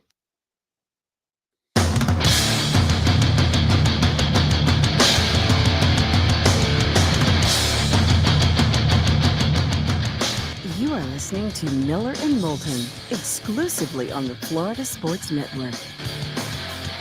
And now, here's Mark Miller and David Moulton. It is the Diamond District bonus hour. There's a big day a week from tomorrow. If you want to participate in that day or you need to, then, you should visit Todd and Jason and their staff of the Diamond District. They've got diamonds, best prices, great service. If you're into that sort of thing, they are. That's why they've been kicking butt doing it for over 20 years. But, just say if you need a hand, it's this thing called Valentine's Day. That's what Todd and Jason are there for. You know, if you're like Trent and you're not going to participate this year, okay. You know, you thank them for sponsoring the show and you move on. Trent, will you go out on Valentine's on that Wednesday? I mean, you're at the age where you could go out and look for the pairs of women that are together, you know, commiserating in their datelessness. You gonna hit any of the bars up on Valentine's Day and see what's out there? It'll depend on what the slate is that night, but I will strongly, college hoops, what NBA, what are we talking about here? That's outstanding. That's outstanding. It depends on the slate. Wow. Didn't know he was playing pool. Right. That's fantastic. Depends on the slate. Now I'm interested in the slate. It's funny. You and I couldn't get my phone to February 14th fast enough to see who's playing. I have to admit, not a good matchup for top 25 teams. You know, Tennessee's at bad Arkansas. UConn's at really bad DePaul. You know, unless South Carolina and Auburn's doing it for you. You and your beloved Big Ten, you know, try to see what's going on Valentine's Day. Because when you think Valentine's Day, you think Big Ten basketball. Yes, you do. I mean, right. Knicks and Magic, Heat and 76ers. I mean, you got a couple of big games there. Well, Mark, he's not going out till at least 8:30. Sparty's at Penn State on Valentine's Day. Oh, boy. So, you know, that'll be a Big Ten network, maybe an FS1 thing, you know. So he'll head out. He'll be out about 9 o'clock, ladies. 9 o'clock, Trent will be out on Valentine's Day. I'll have to find out. I'll check my Michigan State alumni emails and see if there's an alumni watch party for that Michigan State Penn State. Because if you strolled in, now there won't be any single women at that. What there will be is, you know, grandparents that'll go, oh, look at him. He's here by himself on Valentine's Day to watch Michigan State. He's a good boy. Trust me, heading to Rusty's on a random day for some wings. I not often that I'm paying for my own rum and cokes when you sit down next to the nice ladies. Wow. Wow. Look at this guy. You got that much game, huh? It doesn't take much. Okay. Well, hey, wouldn't know. Wouldn't know. You know, Miller and Moulton, we have to go to places like the Diamond District to have game. So, you know, apparently you can just walk in the place. So, you know, that was a long time ago for us. As we found out last hour, it might have been like all the way back in the 80s. Oh, man. Never felt so old doing this show. Never felt so old. Amanda Kristovich does a really good job covering sports business and college sports for Front Office Sports. But she is, how shall I put this, young. And so she was talking about a book. Indentured, by the way, the name of the book. I actually wrote it down. And it documents the college athlete's journey and struggle, if you will. And she said, I mean, it goes all the way back to the 80s. And my heart and soul just fell to the floor. Like, oh, man. Yeah, because you know what's going to happen now. I'm going to go out and get charged a senior soda. I mean, there's no doubt about it. There's no doubt about it. Today at some point, I'm going to get charged as a senior citizen now. You know, it would be one thing if you walked into a place and they did it because your hair's gone gray and you don't color it. So I could see where that might happen. But when you get it at the drive-thru from just ordering. Right. That's not fair. No. Does my voice sound that old? No. I mean, you know, not to me. That little mirror that they have that they look at. I mean, man, I look that, God, man. No offense. Can you update this camera? I mean, it's like all the way back from the 80s. Our poll question's a 60-40 vote right now. Do you think the college athlete should be an employee? 60% of you say yes. Yes has been winning all day. It was as close as like 55-45 at one point. Now it's 60-40 that you think the college athlete should be an employee. That's because the National Labor Relations Board in New England sided with the Dartmouth men's basketball team yesterday and said, yeah, they should be employees of Dartmouth. Now, the Ivy League's different. A, they're all private, and B, they don't hand out athletic scholarships. So, the Ivy League's very different than the rest of college sports. But, it sets a precedent. There will be appeals. We think this is going to the Supreme Court, and it's going to take like 3 years. And there's a second case going on with USC. Right. They're suing the conference as well. That would perhaps put all athletes, both public and private university school athletes, in the same jambalaya, if you will, for this. So if you think that college athletics is messy now, once again, in court or before people who vote, the NCAA and the current model is losing. In fact, it's difficult to remember the last time they won. Even 10 years ago, when the National Labor Relations Board didn't rule in favor of the Northwestern football player, as was explained to us last hour, basically the NLRB said, well, we could render a verdict, but to be honest with you, it would just create too much of a mess. We got private schools and public that are both in the Big Ten. And so if we rule in favor of one, it could or could not apply to the other. So we're just going to be honest with you. We'll sit this one out. Sorry, Northwestern football players, that we're not going to give you what you wanted, but we just think it'd be inopportune at this time. 10 years later, NLRB in New England doesn't feel that way. So game on. And this story is just going to continue to proceed. And as we pointed out, we don't see a good outcome for the NCAA, who hasn't had one in quite some time. The irony is, like the NLRB, for what it's worth, if you want to draw politics into this, it's based on which party controls the White House. So if, Trump were still in office, you'd have 5 members of the NLRB. They'd be 3 Republican, 2 Democrat. Since Biden's in the White House, it's 3-2. But one of the 2 Republicans, for whatever reason, is not serving. So the vote's actually 3-1 along party lines. But here's the funny thing. You go to the Supreme Court, you go back and take a look at that Alston case from a few years ago. Do you know who the most ardent people were in their line of questioning against the NCAA? It was the most conservative members of the court. Clarence Thomas, Brett Kavanaugh, they destroyed the NCAA in questioning. So, the makeup of the court, I believe it or not, the NLRB could be a friendlier audience for the NCAA than pretty far down the court chamber, if you will. And certainly at the Supreme Court level. As Amanda told us, Brett Kavanaugh is begging for this case to get to him. He so wants to rule in favor of the athlete. Which is why Miller and Moulton, and our legal expertise, will say it again, consists of watching Law and Order. But we do not understand why the NCAA continues to go down this road. There's not a single house where they're going to get candy. And Amanda's explanation was simply that she doesn't believe the NCAA has another choice at this point. Yeah, it's called settle. It's called come up with a plan. And they've not done it. They've not come close. They've not tried. They've not made one effort to slow this down. Martin, They keep going back on the amateurism policy, of which has been completely and utterly tossed to the side.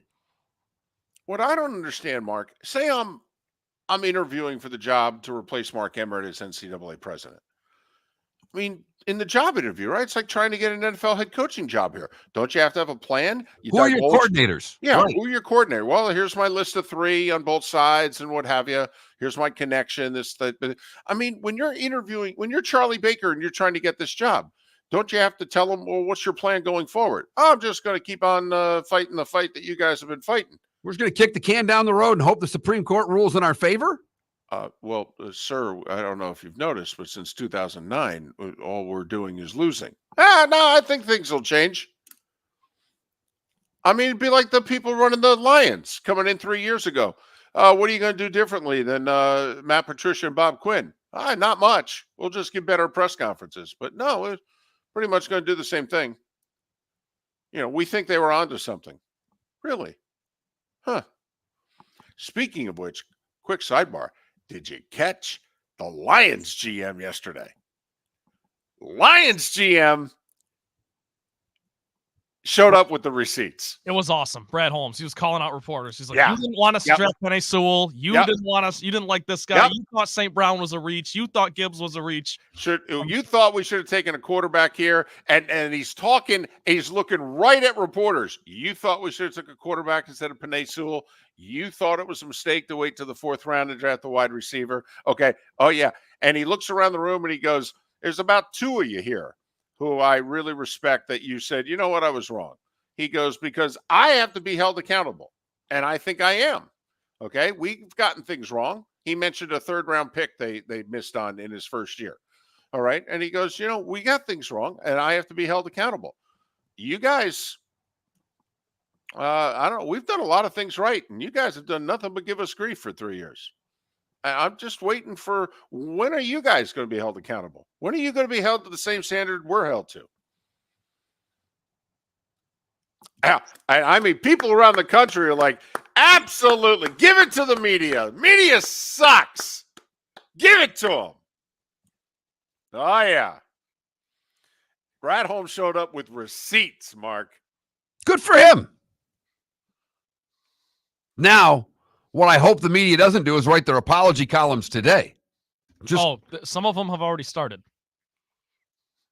Or going back and finding their old tweets and trying to defend themselves.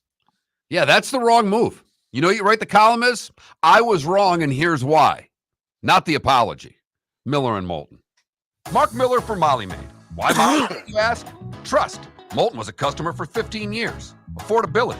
Didn't I just say Moulton was a customer for 15 years? Worry-free services. Our professional house cleaners are fully insured and a 24-hour warranty. Call Molly Maids today at 239-774-5839. That's 239-774-5839 or online at mollymaid.com/FTMYERS. That's mollymaid.com/FTMYERS. Hello, friends and family of Southwest Florida. Are you looking to tap into the electric vehicle market?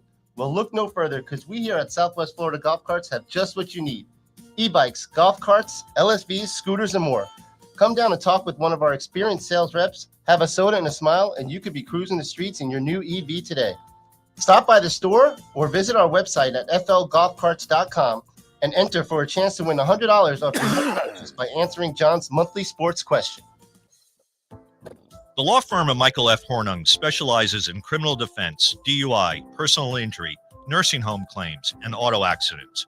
I'm a former prosecutor with over 34 years of experience.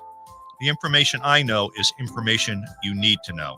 If you've been arrested for a DUI, time is of the essence to maintain your driving privileges. Call the law firm of Michael F. Hornung for a free consultation. At the law firm of Michael F. Hornung, we are committed to excellence in your representation. Being a local attorney with local knowledge is clutch to the success of your case. For over 30 years, we have successfully represented the citizens of Southwest Florida. For a free consultation, call 239-437-0095. That's 239-437-0095. Our offices are conveniently located in Fort Myers. Visit online at mfh-law.com. You were listening to Miller and Moulton on the Florida Sports Network.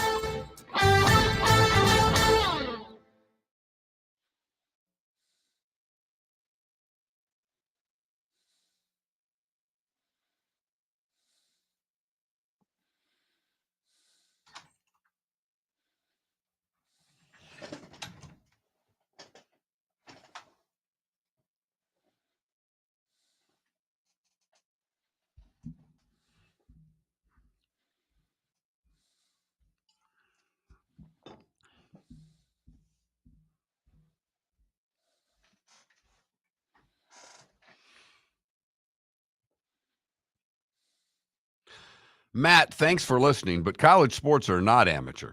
Not to us.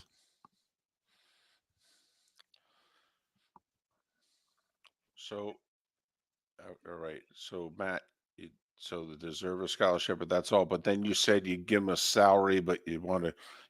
He liked the idea of what you said. You give him a salary, but take away the cost of college costs and benefits, what you were talking about, which, and I totally disagreed with David, Right. that there's no way a scholarship wouldn't be part of what that is. It would be a scholarship plus. We don't go backward.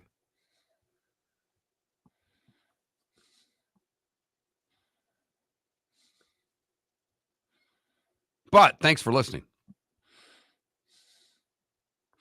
Well, I will say this.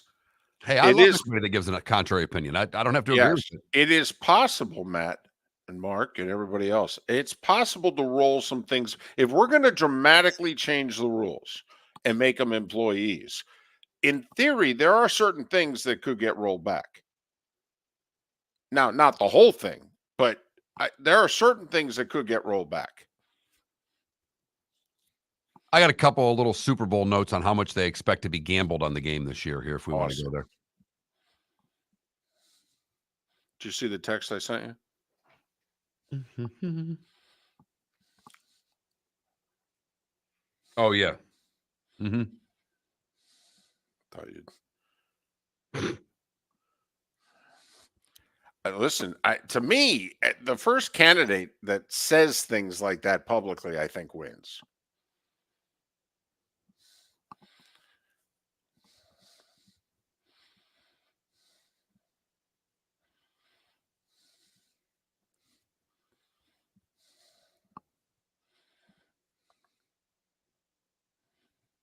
Ooh.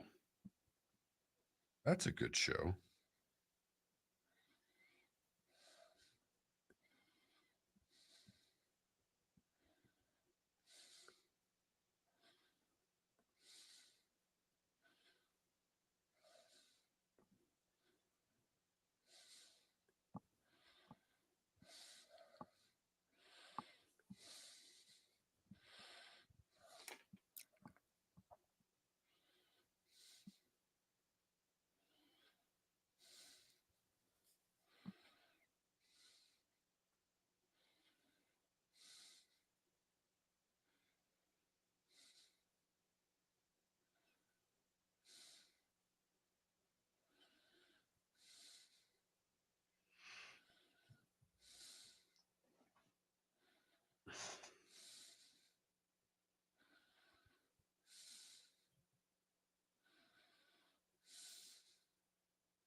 Here we go.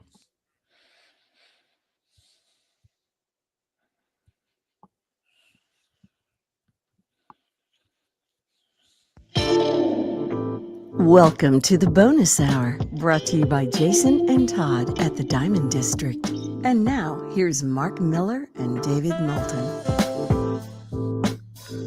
21 minutes past the hour. Good, bad, and ugly. What's on tap today was the day when, along with final thoughts, and maybe a money-making pick or two.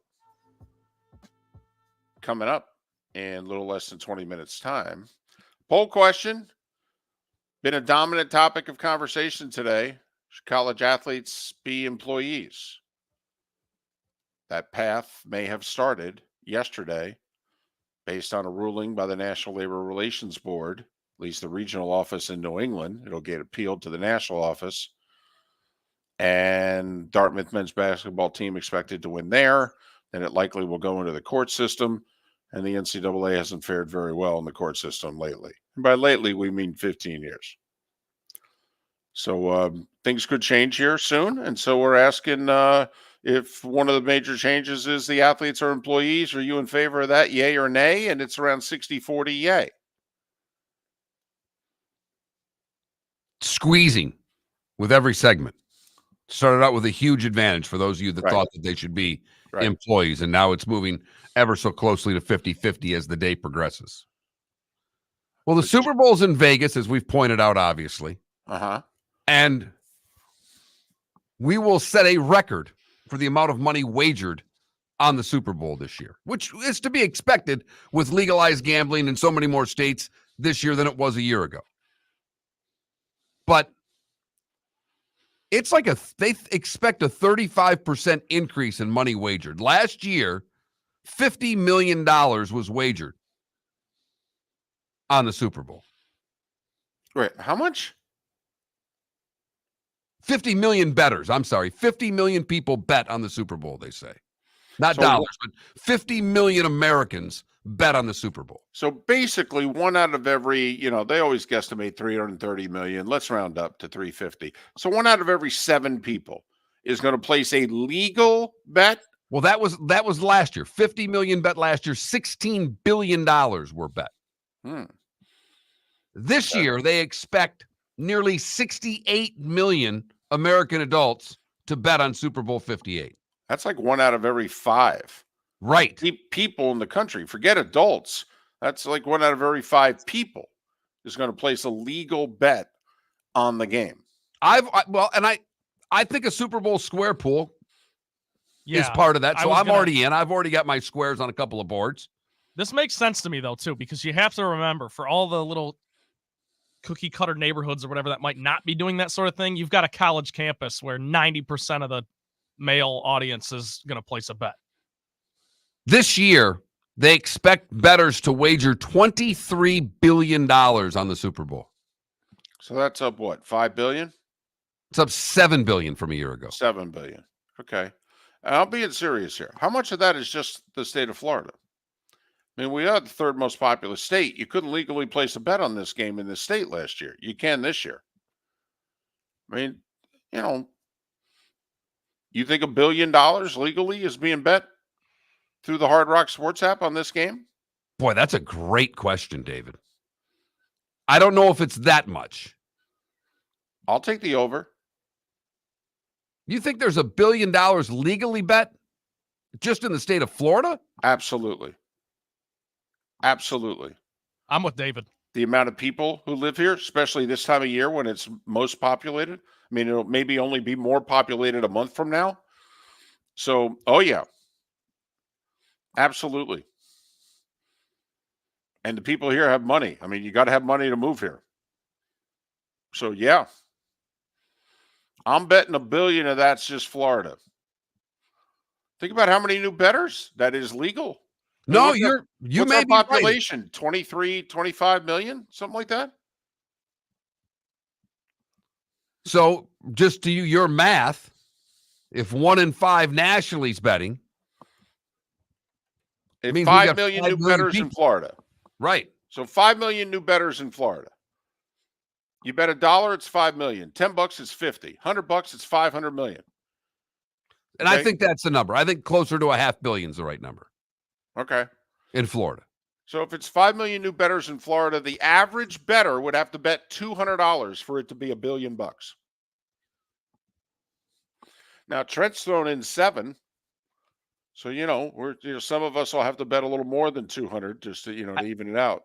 And I'm at $1.50, and I haven't made a bet on the game yet. I'm just in squares. I think tomorrow our poll question should be, are you placing any wagers on How anything much in- No, are you betting? It should be how much. And then the last answer is I'm not betting on the Super Bowl. And underneath it, we'll put in parenthesis, you liar. Well, once again, I'm telling you, 2 out of every 3 people in America are not watching the Super Bowl. Once again, we got 330, 40, 50 million people, whatever it is. They say, you know, about 115 million are going to watch the Super Bowl. I honestly, could somebody please show me the 225 million people not watching the game? I want to know. Once again, I got one, my Aunt Kathy. I got one. My daughter will watch some, but she'll go to bed during the game. But that's still an eyeball on the television. I was going to say that's 3 for 3 in your household, right? Yep. Mom will watch the Super Bowl without question. Now, I don't know if my wife and mother-in-law will count. I do think at some point my mother-in-law will put the game on because they'll see, once again, your wife wants halftime. Right. They'll watch Usher. Now, I will say it's why halftime's actually the highest rated part of the game. Unless the game's spectacular, then maybe the end of the fourth quarter has a few more people watching than halftime. But oftentimes, like the average rating for the Super Bowl is 110 million, halftime's $1.20. So. But we had Usher this year, right? That's the Usher. Yes. That was the only bad thing, by the way, about the whole Tracy Chapman duet, was that the audience, you know, was, and then they did the cutaways. They went from musician to musician, musician, and everyone that they turned to looked bored. They were looking at their phone. They were looking away. It was like, wait a minute, this was spectacular. What's wrong with you people? Except Taylor Swift, who was singing and dancing up on her feet, singing every word of the song. I have to admit, and you know, I'm more a Swift fan than hater. Okay, I don't understand the hate. But if you're standing, I mean, it's a little awkward. She's like third row table and she stands up. Well, now what am I going to do? Stand up. I didn't want to stand up. Then sit down and look like a pathetic person. You would hate sitting behind me at Lions games, David. Or at a concert, I would hope, too. Or at a concert, yeah. Standing up. Well, but at a concert, I understand this could be the whole night, most of the night. I get it. Yes. Okay? And love it when someone says sit down when I'm at a concert. Right. No. Can't do that. You know, it's a concert. You've got to buy in. Probably not. Right. If there's a ballad, I may sit down. So I don't know. I just thought that's awkward. You know, I understand you getting up for 20, 30 seconds. You're fired up, but do you feel as if, okay, now I have to sit down? People behind me are staring at my tuchus. No, because it's the whatever, dance like no one's looking. She's into the song. She's into the moment. She doesn't care who's behind her. Well, obviously, like you say all the time, what's behind you? It's not important.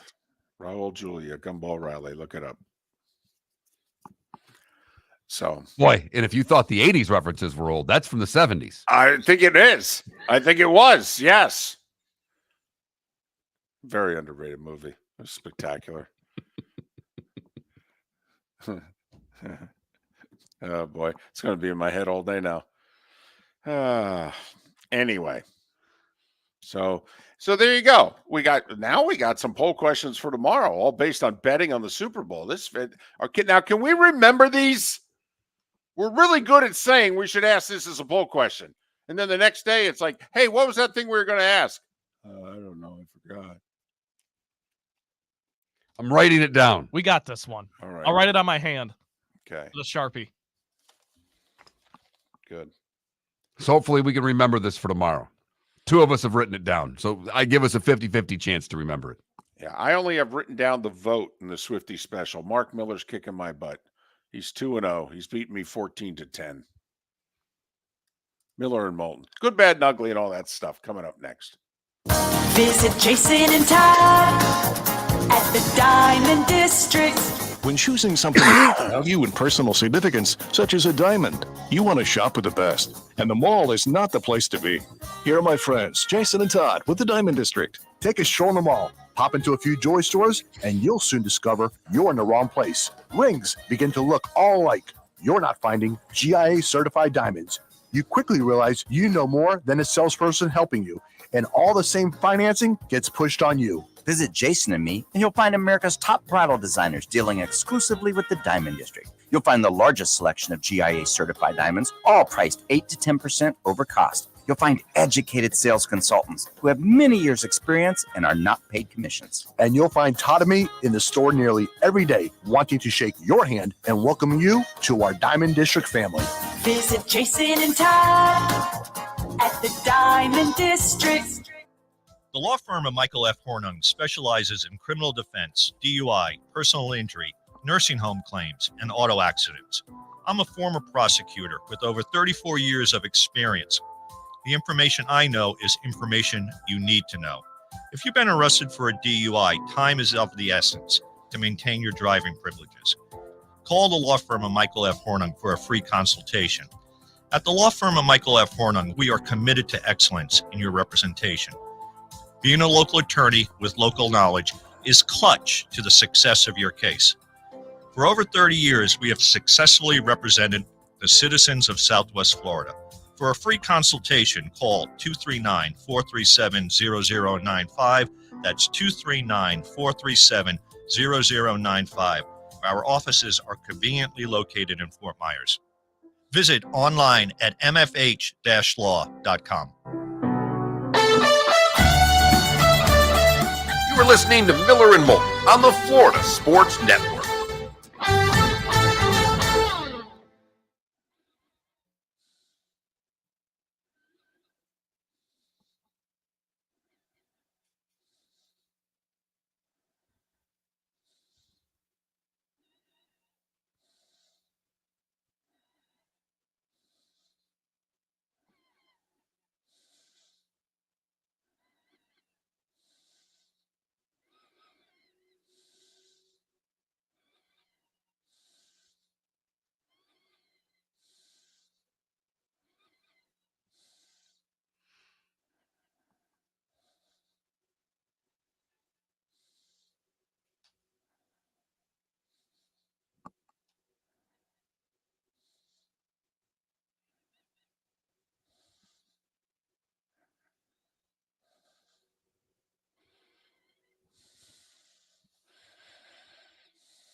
So take him on to the train today.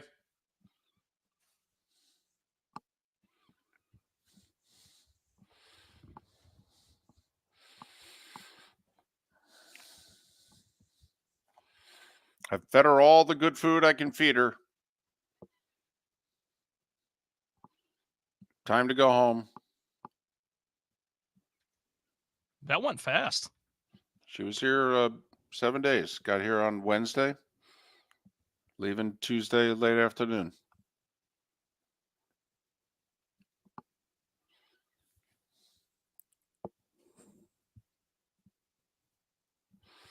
Wow, Logic Man. I'm surprised you're still so upset about the Eagles.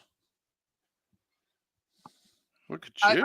I you know, whatever. Don't watch.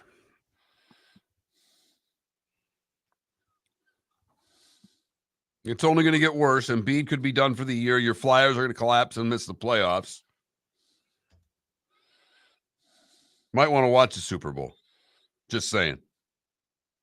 Hey, you've got Brazil. Islanders are within 2 points of you after the win last night. I saw someone made the joke on Twitter. They said the Eagles ended their season so bad that they don't even want them starting a new one in America. In Brazil. Wow. That's tough, but I just think it's funny. They're funny.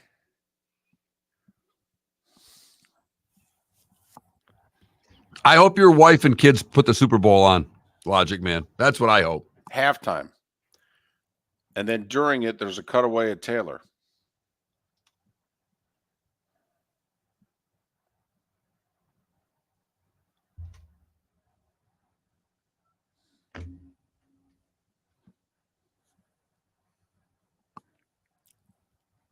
Man, there's a lot of college hoops tonight.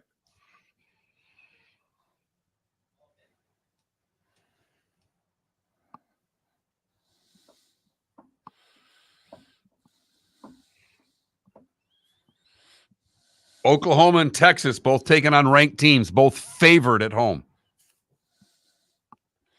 Yeah, Oklahoma coming off a loss. Yeah. So there's a bunch of these games. I don't like any of them.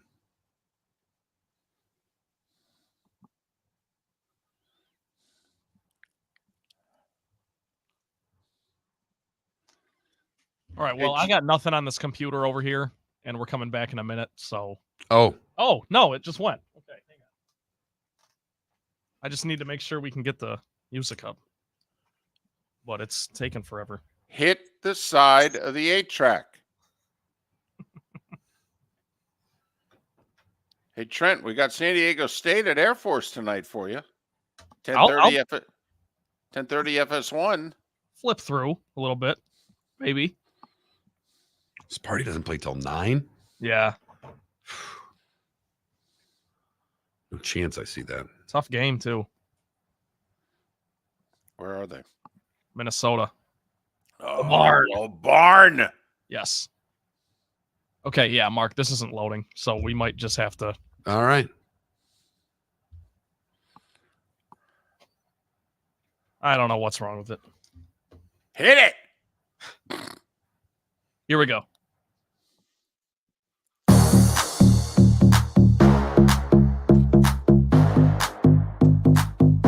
Welcome to the bonus hour, brought to you by Jason and Todd at the Diamond District. And now, here's Mark Miller and David Moulton. You could dance in your chair to this. It'd be a little dorky, but that's okay. I am a little dorky. Yeah. I'm old. We resemble that remark. Miller and Moulton. Thanks for being with us. The Diamond District bonus hour. Just so you know, Valentine's Day is a week tomorrow. Just, you lost track. You got the Super Bowl this Sunday. You may be oblivious to all that. You got an NBA trade deadline this Thursday afternoon. Got a Super Bowl. Just making you aware. You can't, if you need to play along, you can't forget it. It's a week tomorrow. It's Valentine's Day. Go visit Todd and Jason. Tell them we say it. That is the appropriate announcement for Valentine's Day. We're trying to help you. Yep. This whole show is a public service. And trust me, Trent can, back us up based on what he's making. It really is a public service. And we're not making much more. Nope. Speaking of which, opportunities like the Diamond District to get a great sponsorship are always readily available.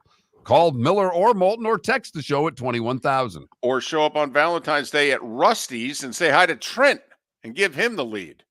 There you go. Any of those would work perfectly well. They would also work much better than the computers in our studio, which crashed midway through the last segment, and therefore we have no sound to do the whole today was the day when thing. Oh, all right. Well, 21 minutes before the hour. Mark, how about you go back in time and tell us about today was the day when? How about that, David? We start in 1935 today when the Monopoly board game officially goes on sale. You don't like Monopoly, right? I like it. The problem is only 4 games have been finished since the game was introduced. You might be right. I mean, it's not Risk. There's yet to be a Risk. Okay, I love Risk.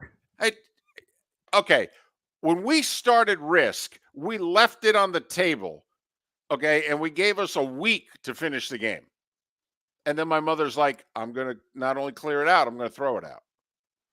I mean, literally, she'd give us a time frame. Clock. All right, did you put money in free parking? Because that's a house rule. That's not part of the game. Yeah, totally. 500? Absolutely. That's what you started with, and then you just kept throwing money in.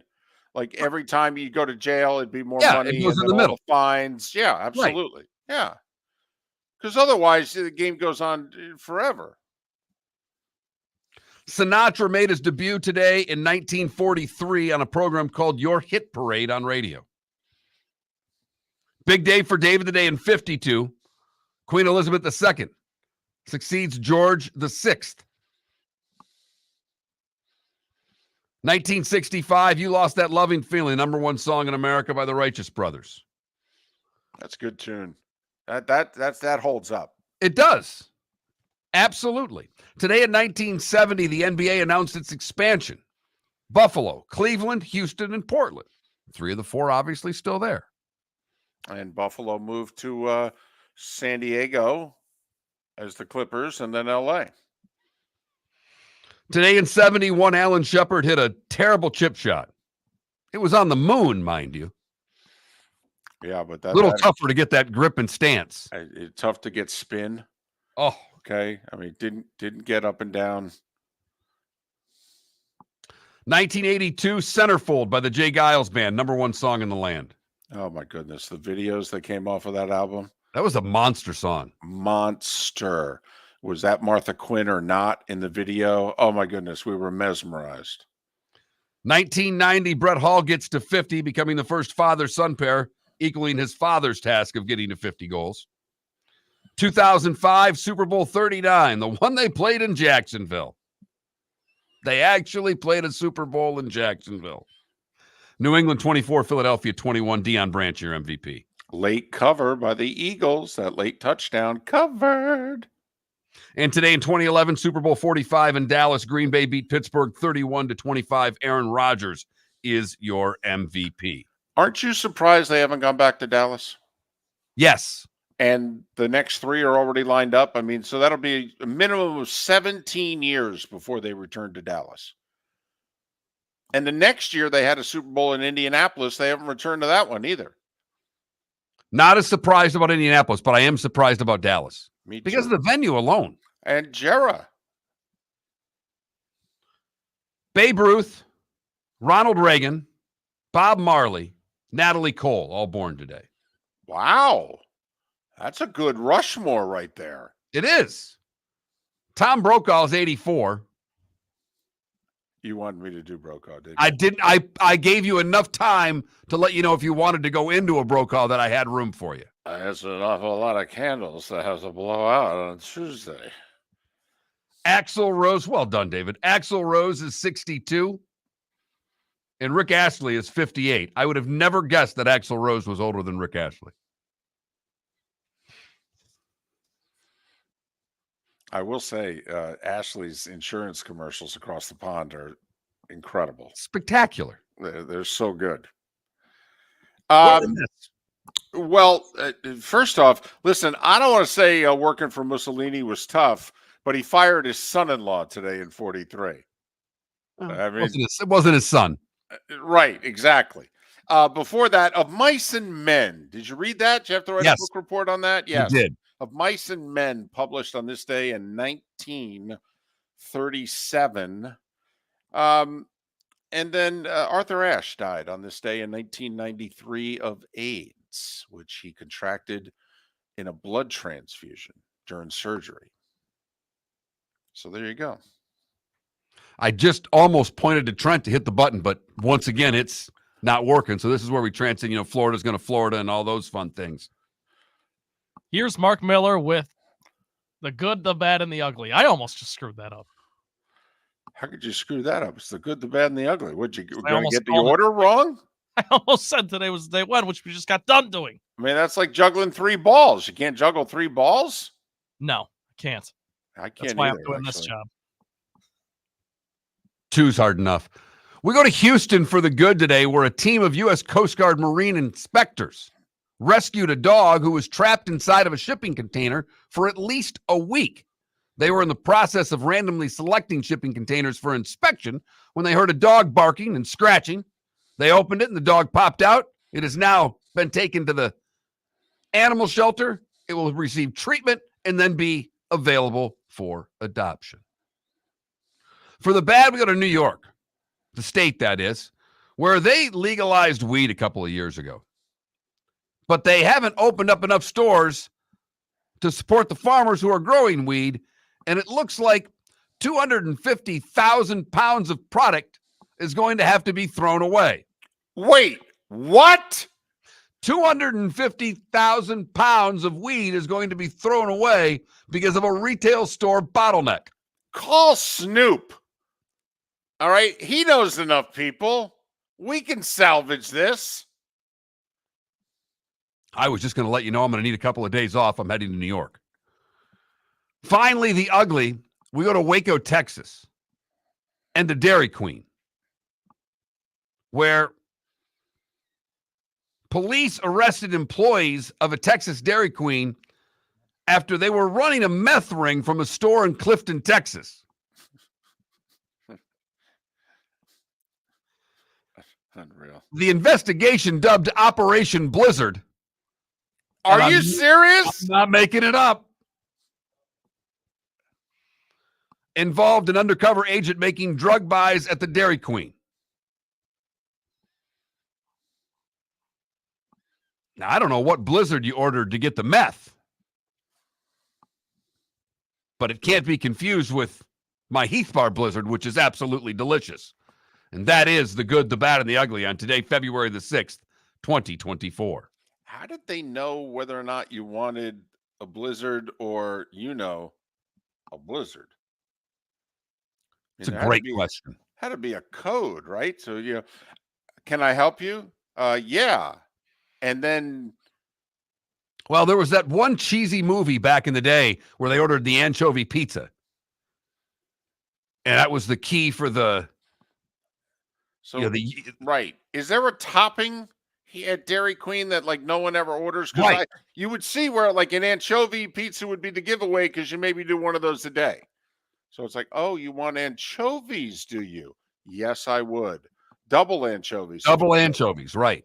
But I don't know what the Blizzard flavor is that no one orders. Right. So, okay. Here's the deal. They may not be an underdog, but I think we should play these two bets. We have ranked teams going on the road in the Big 12. We've seen how well that's been going. Iowa State's going to Austin to face Texas. Texas, a 1.5-point favorite. I say we take the Longhorns. All right. BYU ranked, Oklahoma not ranked. Oklahoma coming off a loss at UCF, so they're annoyed. They're also 1.5-point favorite at home against ranked BYU. Basically, two ranked teams in the Big 12 going on the road in pick'em games, essentially. Right. I say we do it. All right. All right. There's team. one other game that Vegas is telling you is going to be a game. 18th ranked Dayton. First in the A10. 18-3 on the season. Traveling to St. Joe's. St. Joe's is 15-7. St. Joe's just a 1.5-point dog at home. Just saying. You want to lay the point?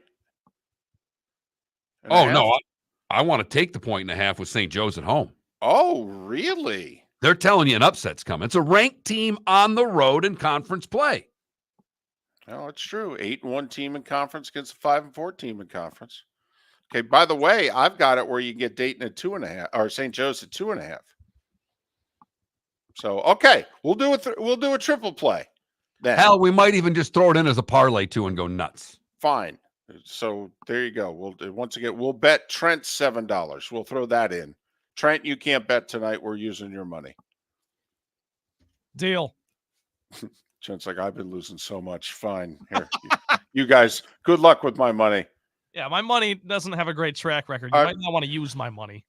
Magic at the Heat tonight. Also, small line. Orlando's won 3 in a row on the road, for what that's worth. Orlando at Miami. Heat favored by 2.5. TNT double dip. Dallas and Brooklyn. Very emotional. Kyrie returning to Brooklyn. I mean, they were so attached. 7:30. And then 10 o'clock, Milwaukee at Phoenix. All right. That's a pretty good game if you were up late enough for that one. I've got no problem with Milwaukee and Phoenix being the – but yeah. Brooklyn and Dallas is what they're going with, huh? Yeah. Yep. I think if Ja Morant were playing, they'd be in New York for the Grizzlies and the Knicks, but could be in Miami for the Magic and the Heat, but nah. Panthers in action tonight. They host the Flyers at 7 o'clock. But the big one, Edmonton's in Vegas. Oilers have won 16 in a row. 16 in a row. It was the last time the Edmonton Oilers lost? Mid-December. So there. Think about it. First full week of February. When's the last time you lost? Before Christmas. Huh, really? What sport you play? Hockey? How often you play? 3 times a week. All right. Actually, pretty good night of hockey. Yeah. You got that game, you've got Winnipeg and Pittsburgh. Pittsburgh trying to get up to the playoff line. Dallas, or rather Vancouver and Carolina, another really good game tonight. For those who use the Hard Rock app and have faith in the Miami Heat tonight against the Magic, as David talked about, they're running a boost. You can get the Heat on the money line from minus 150 boosted to minus 110. Minor, but that makes it an even money bet at home. And they don't have to cover the spread. You can win by a bucket. These boosters are crazy. They're just toying with you, trying to get you to bet. Are. They're nickel and diming you, and they reel you in, and then eventually they hit you with one of these. It's like, oh, all LeBron has to do is score 30 plus? And then he drops 28 and a triple-double, has a great game, and I don't get my money because he didn't score 30 plus. That's what they do to you. Don't take it personal, though, Trent. Whatever you do, don't take it personally. I was going to say, Trent, they're not doing it just to you, by the way. But it feels like they're just doing it to you. That's the intimacy of which the app can provide with your gambling here now, legal in Florida, where we're going to have record funds bet on the Super Bowl. $23 billion to be bet this year, they say, on the Super Bowl nationwide. Let's talk about that tomorrow, shall we? Poll question. We already got it figured out. We're locked and loaded. Look at this. He starts in a good mood and he ends in a good mood, David. I don't know what to say. I know. He takes a 3-hour nap in the middle. He should be happy. My goodness. Seth Everett on the show tomorrow. John Perry, who was the referee in 2 Super Bowls, the rules analyst for Monday Night Football. He'll join us on Thursday. Thanks so much for being with us. Have a great rest of your day. And thanks for listening to the bonus hour of Miller and Moulton. Located on the East Trail, locally owned Naples Tiki Bar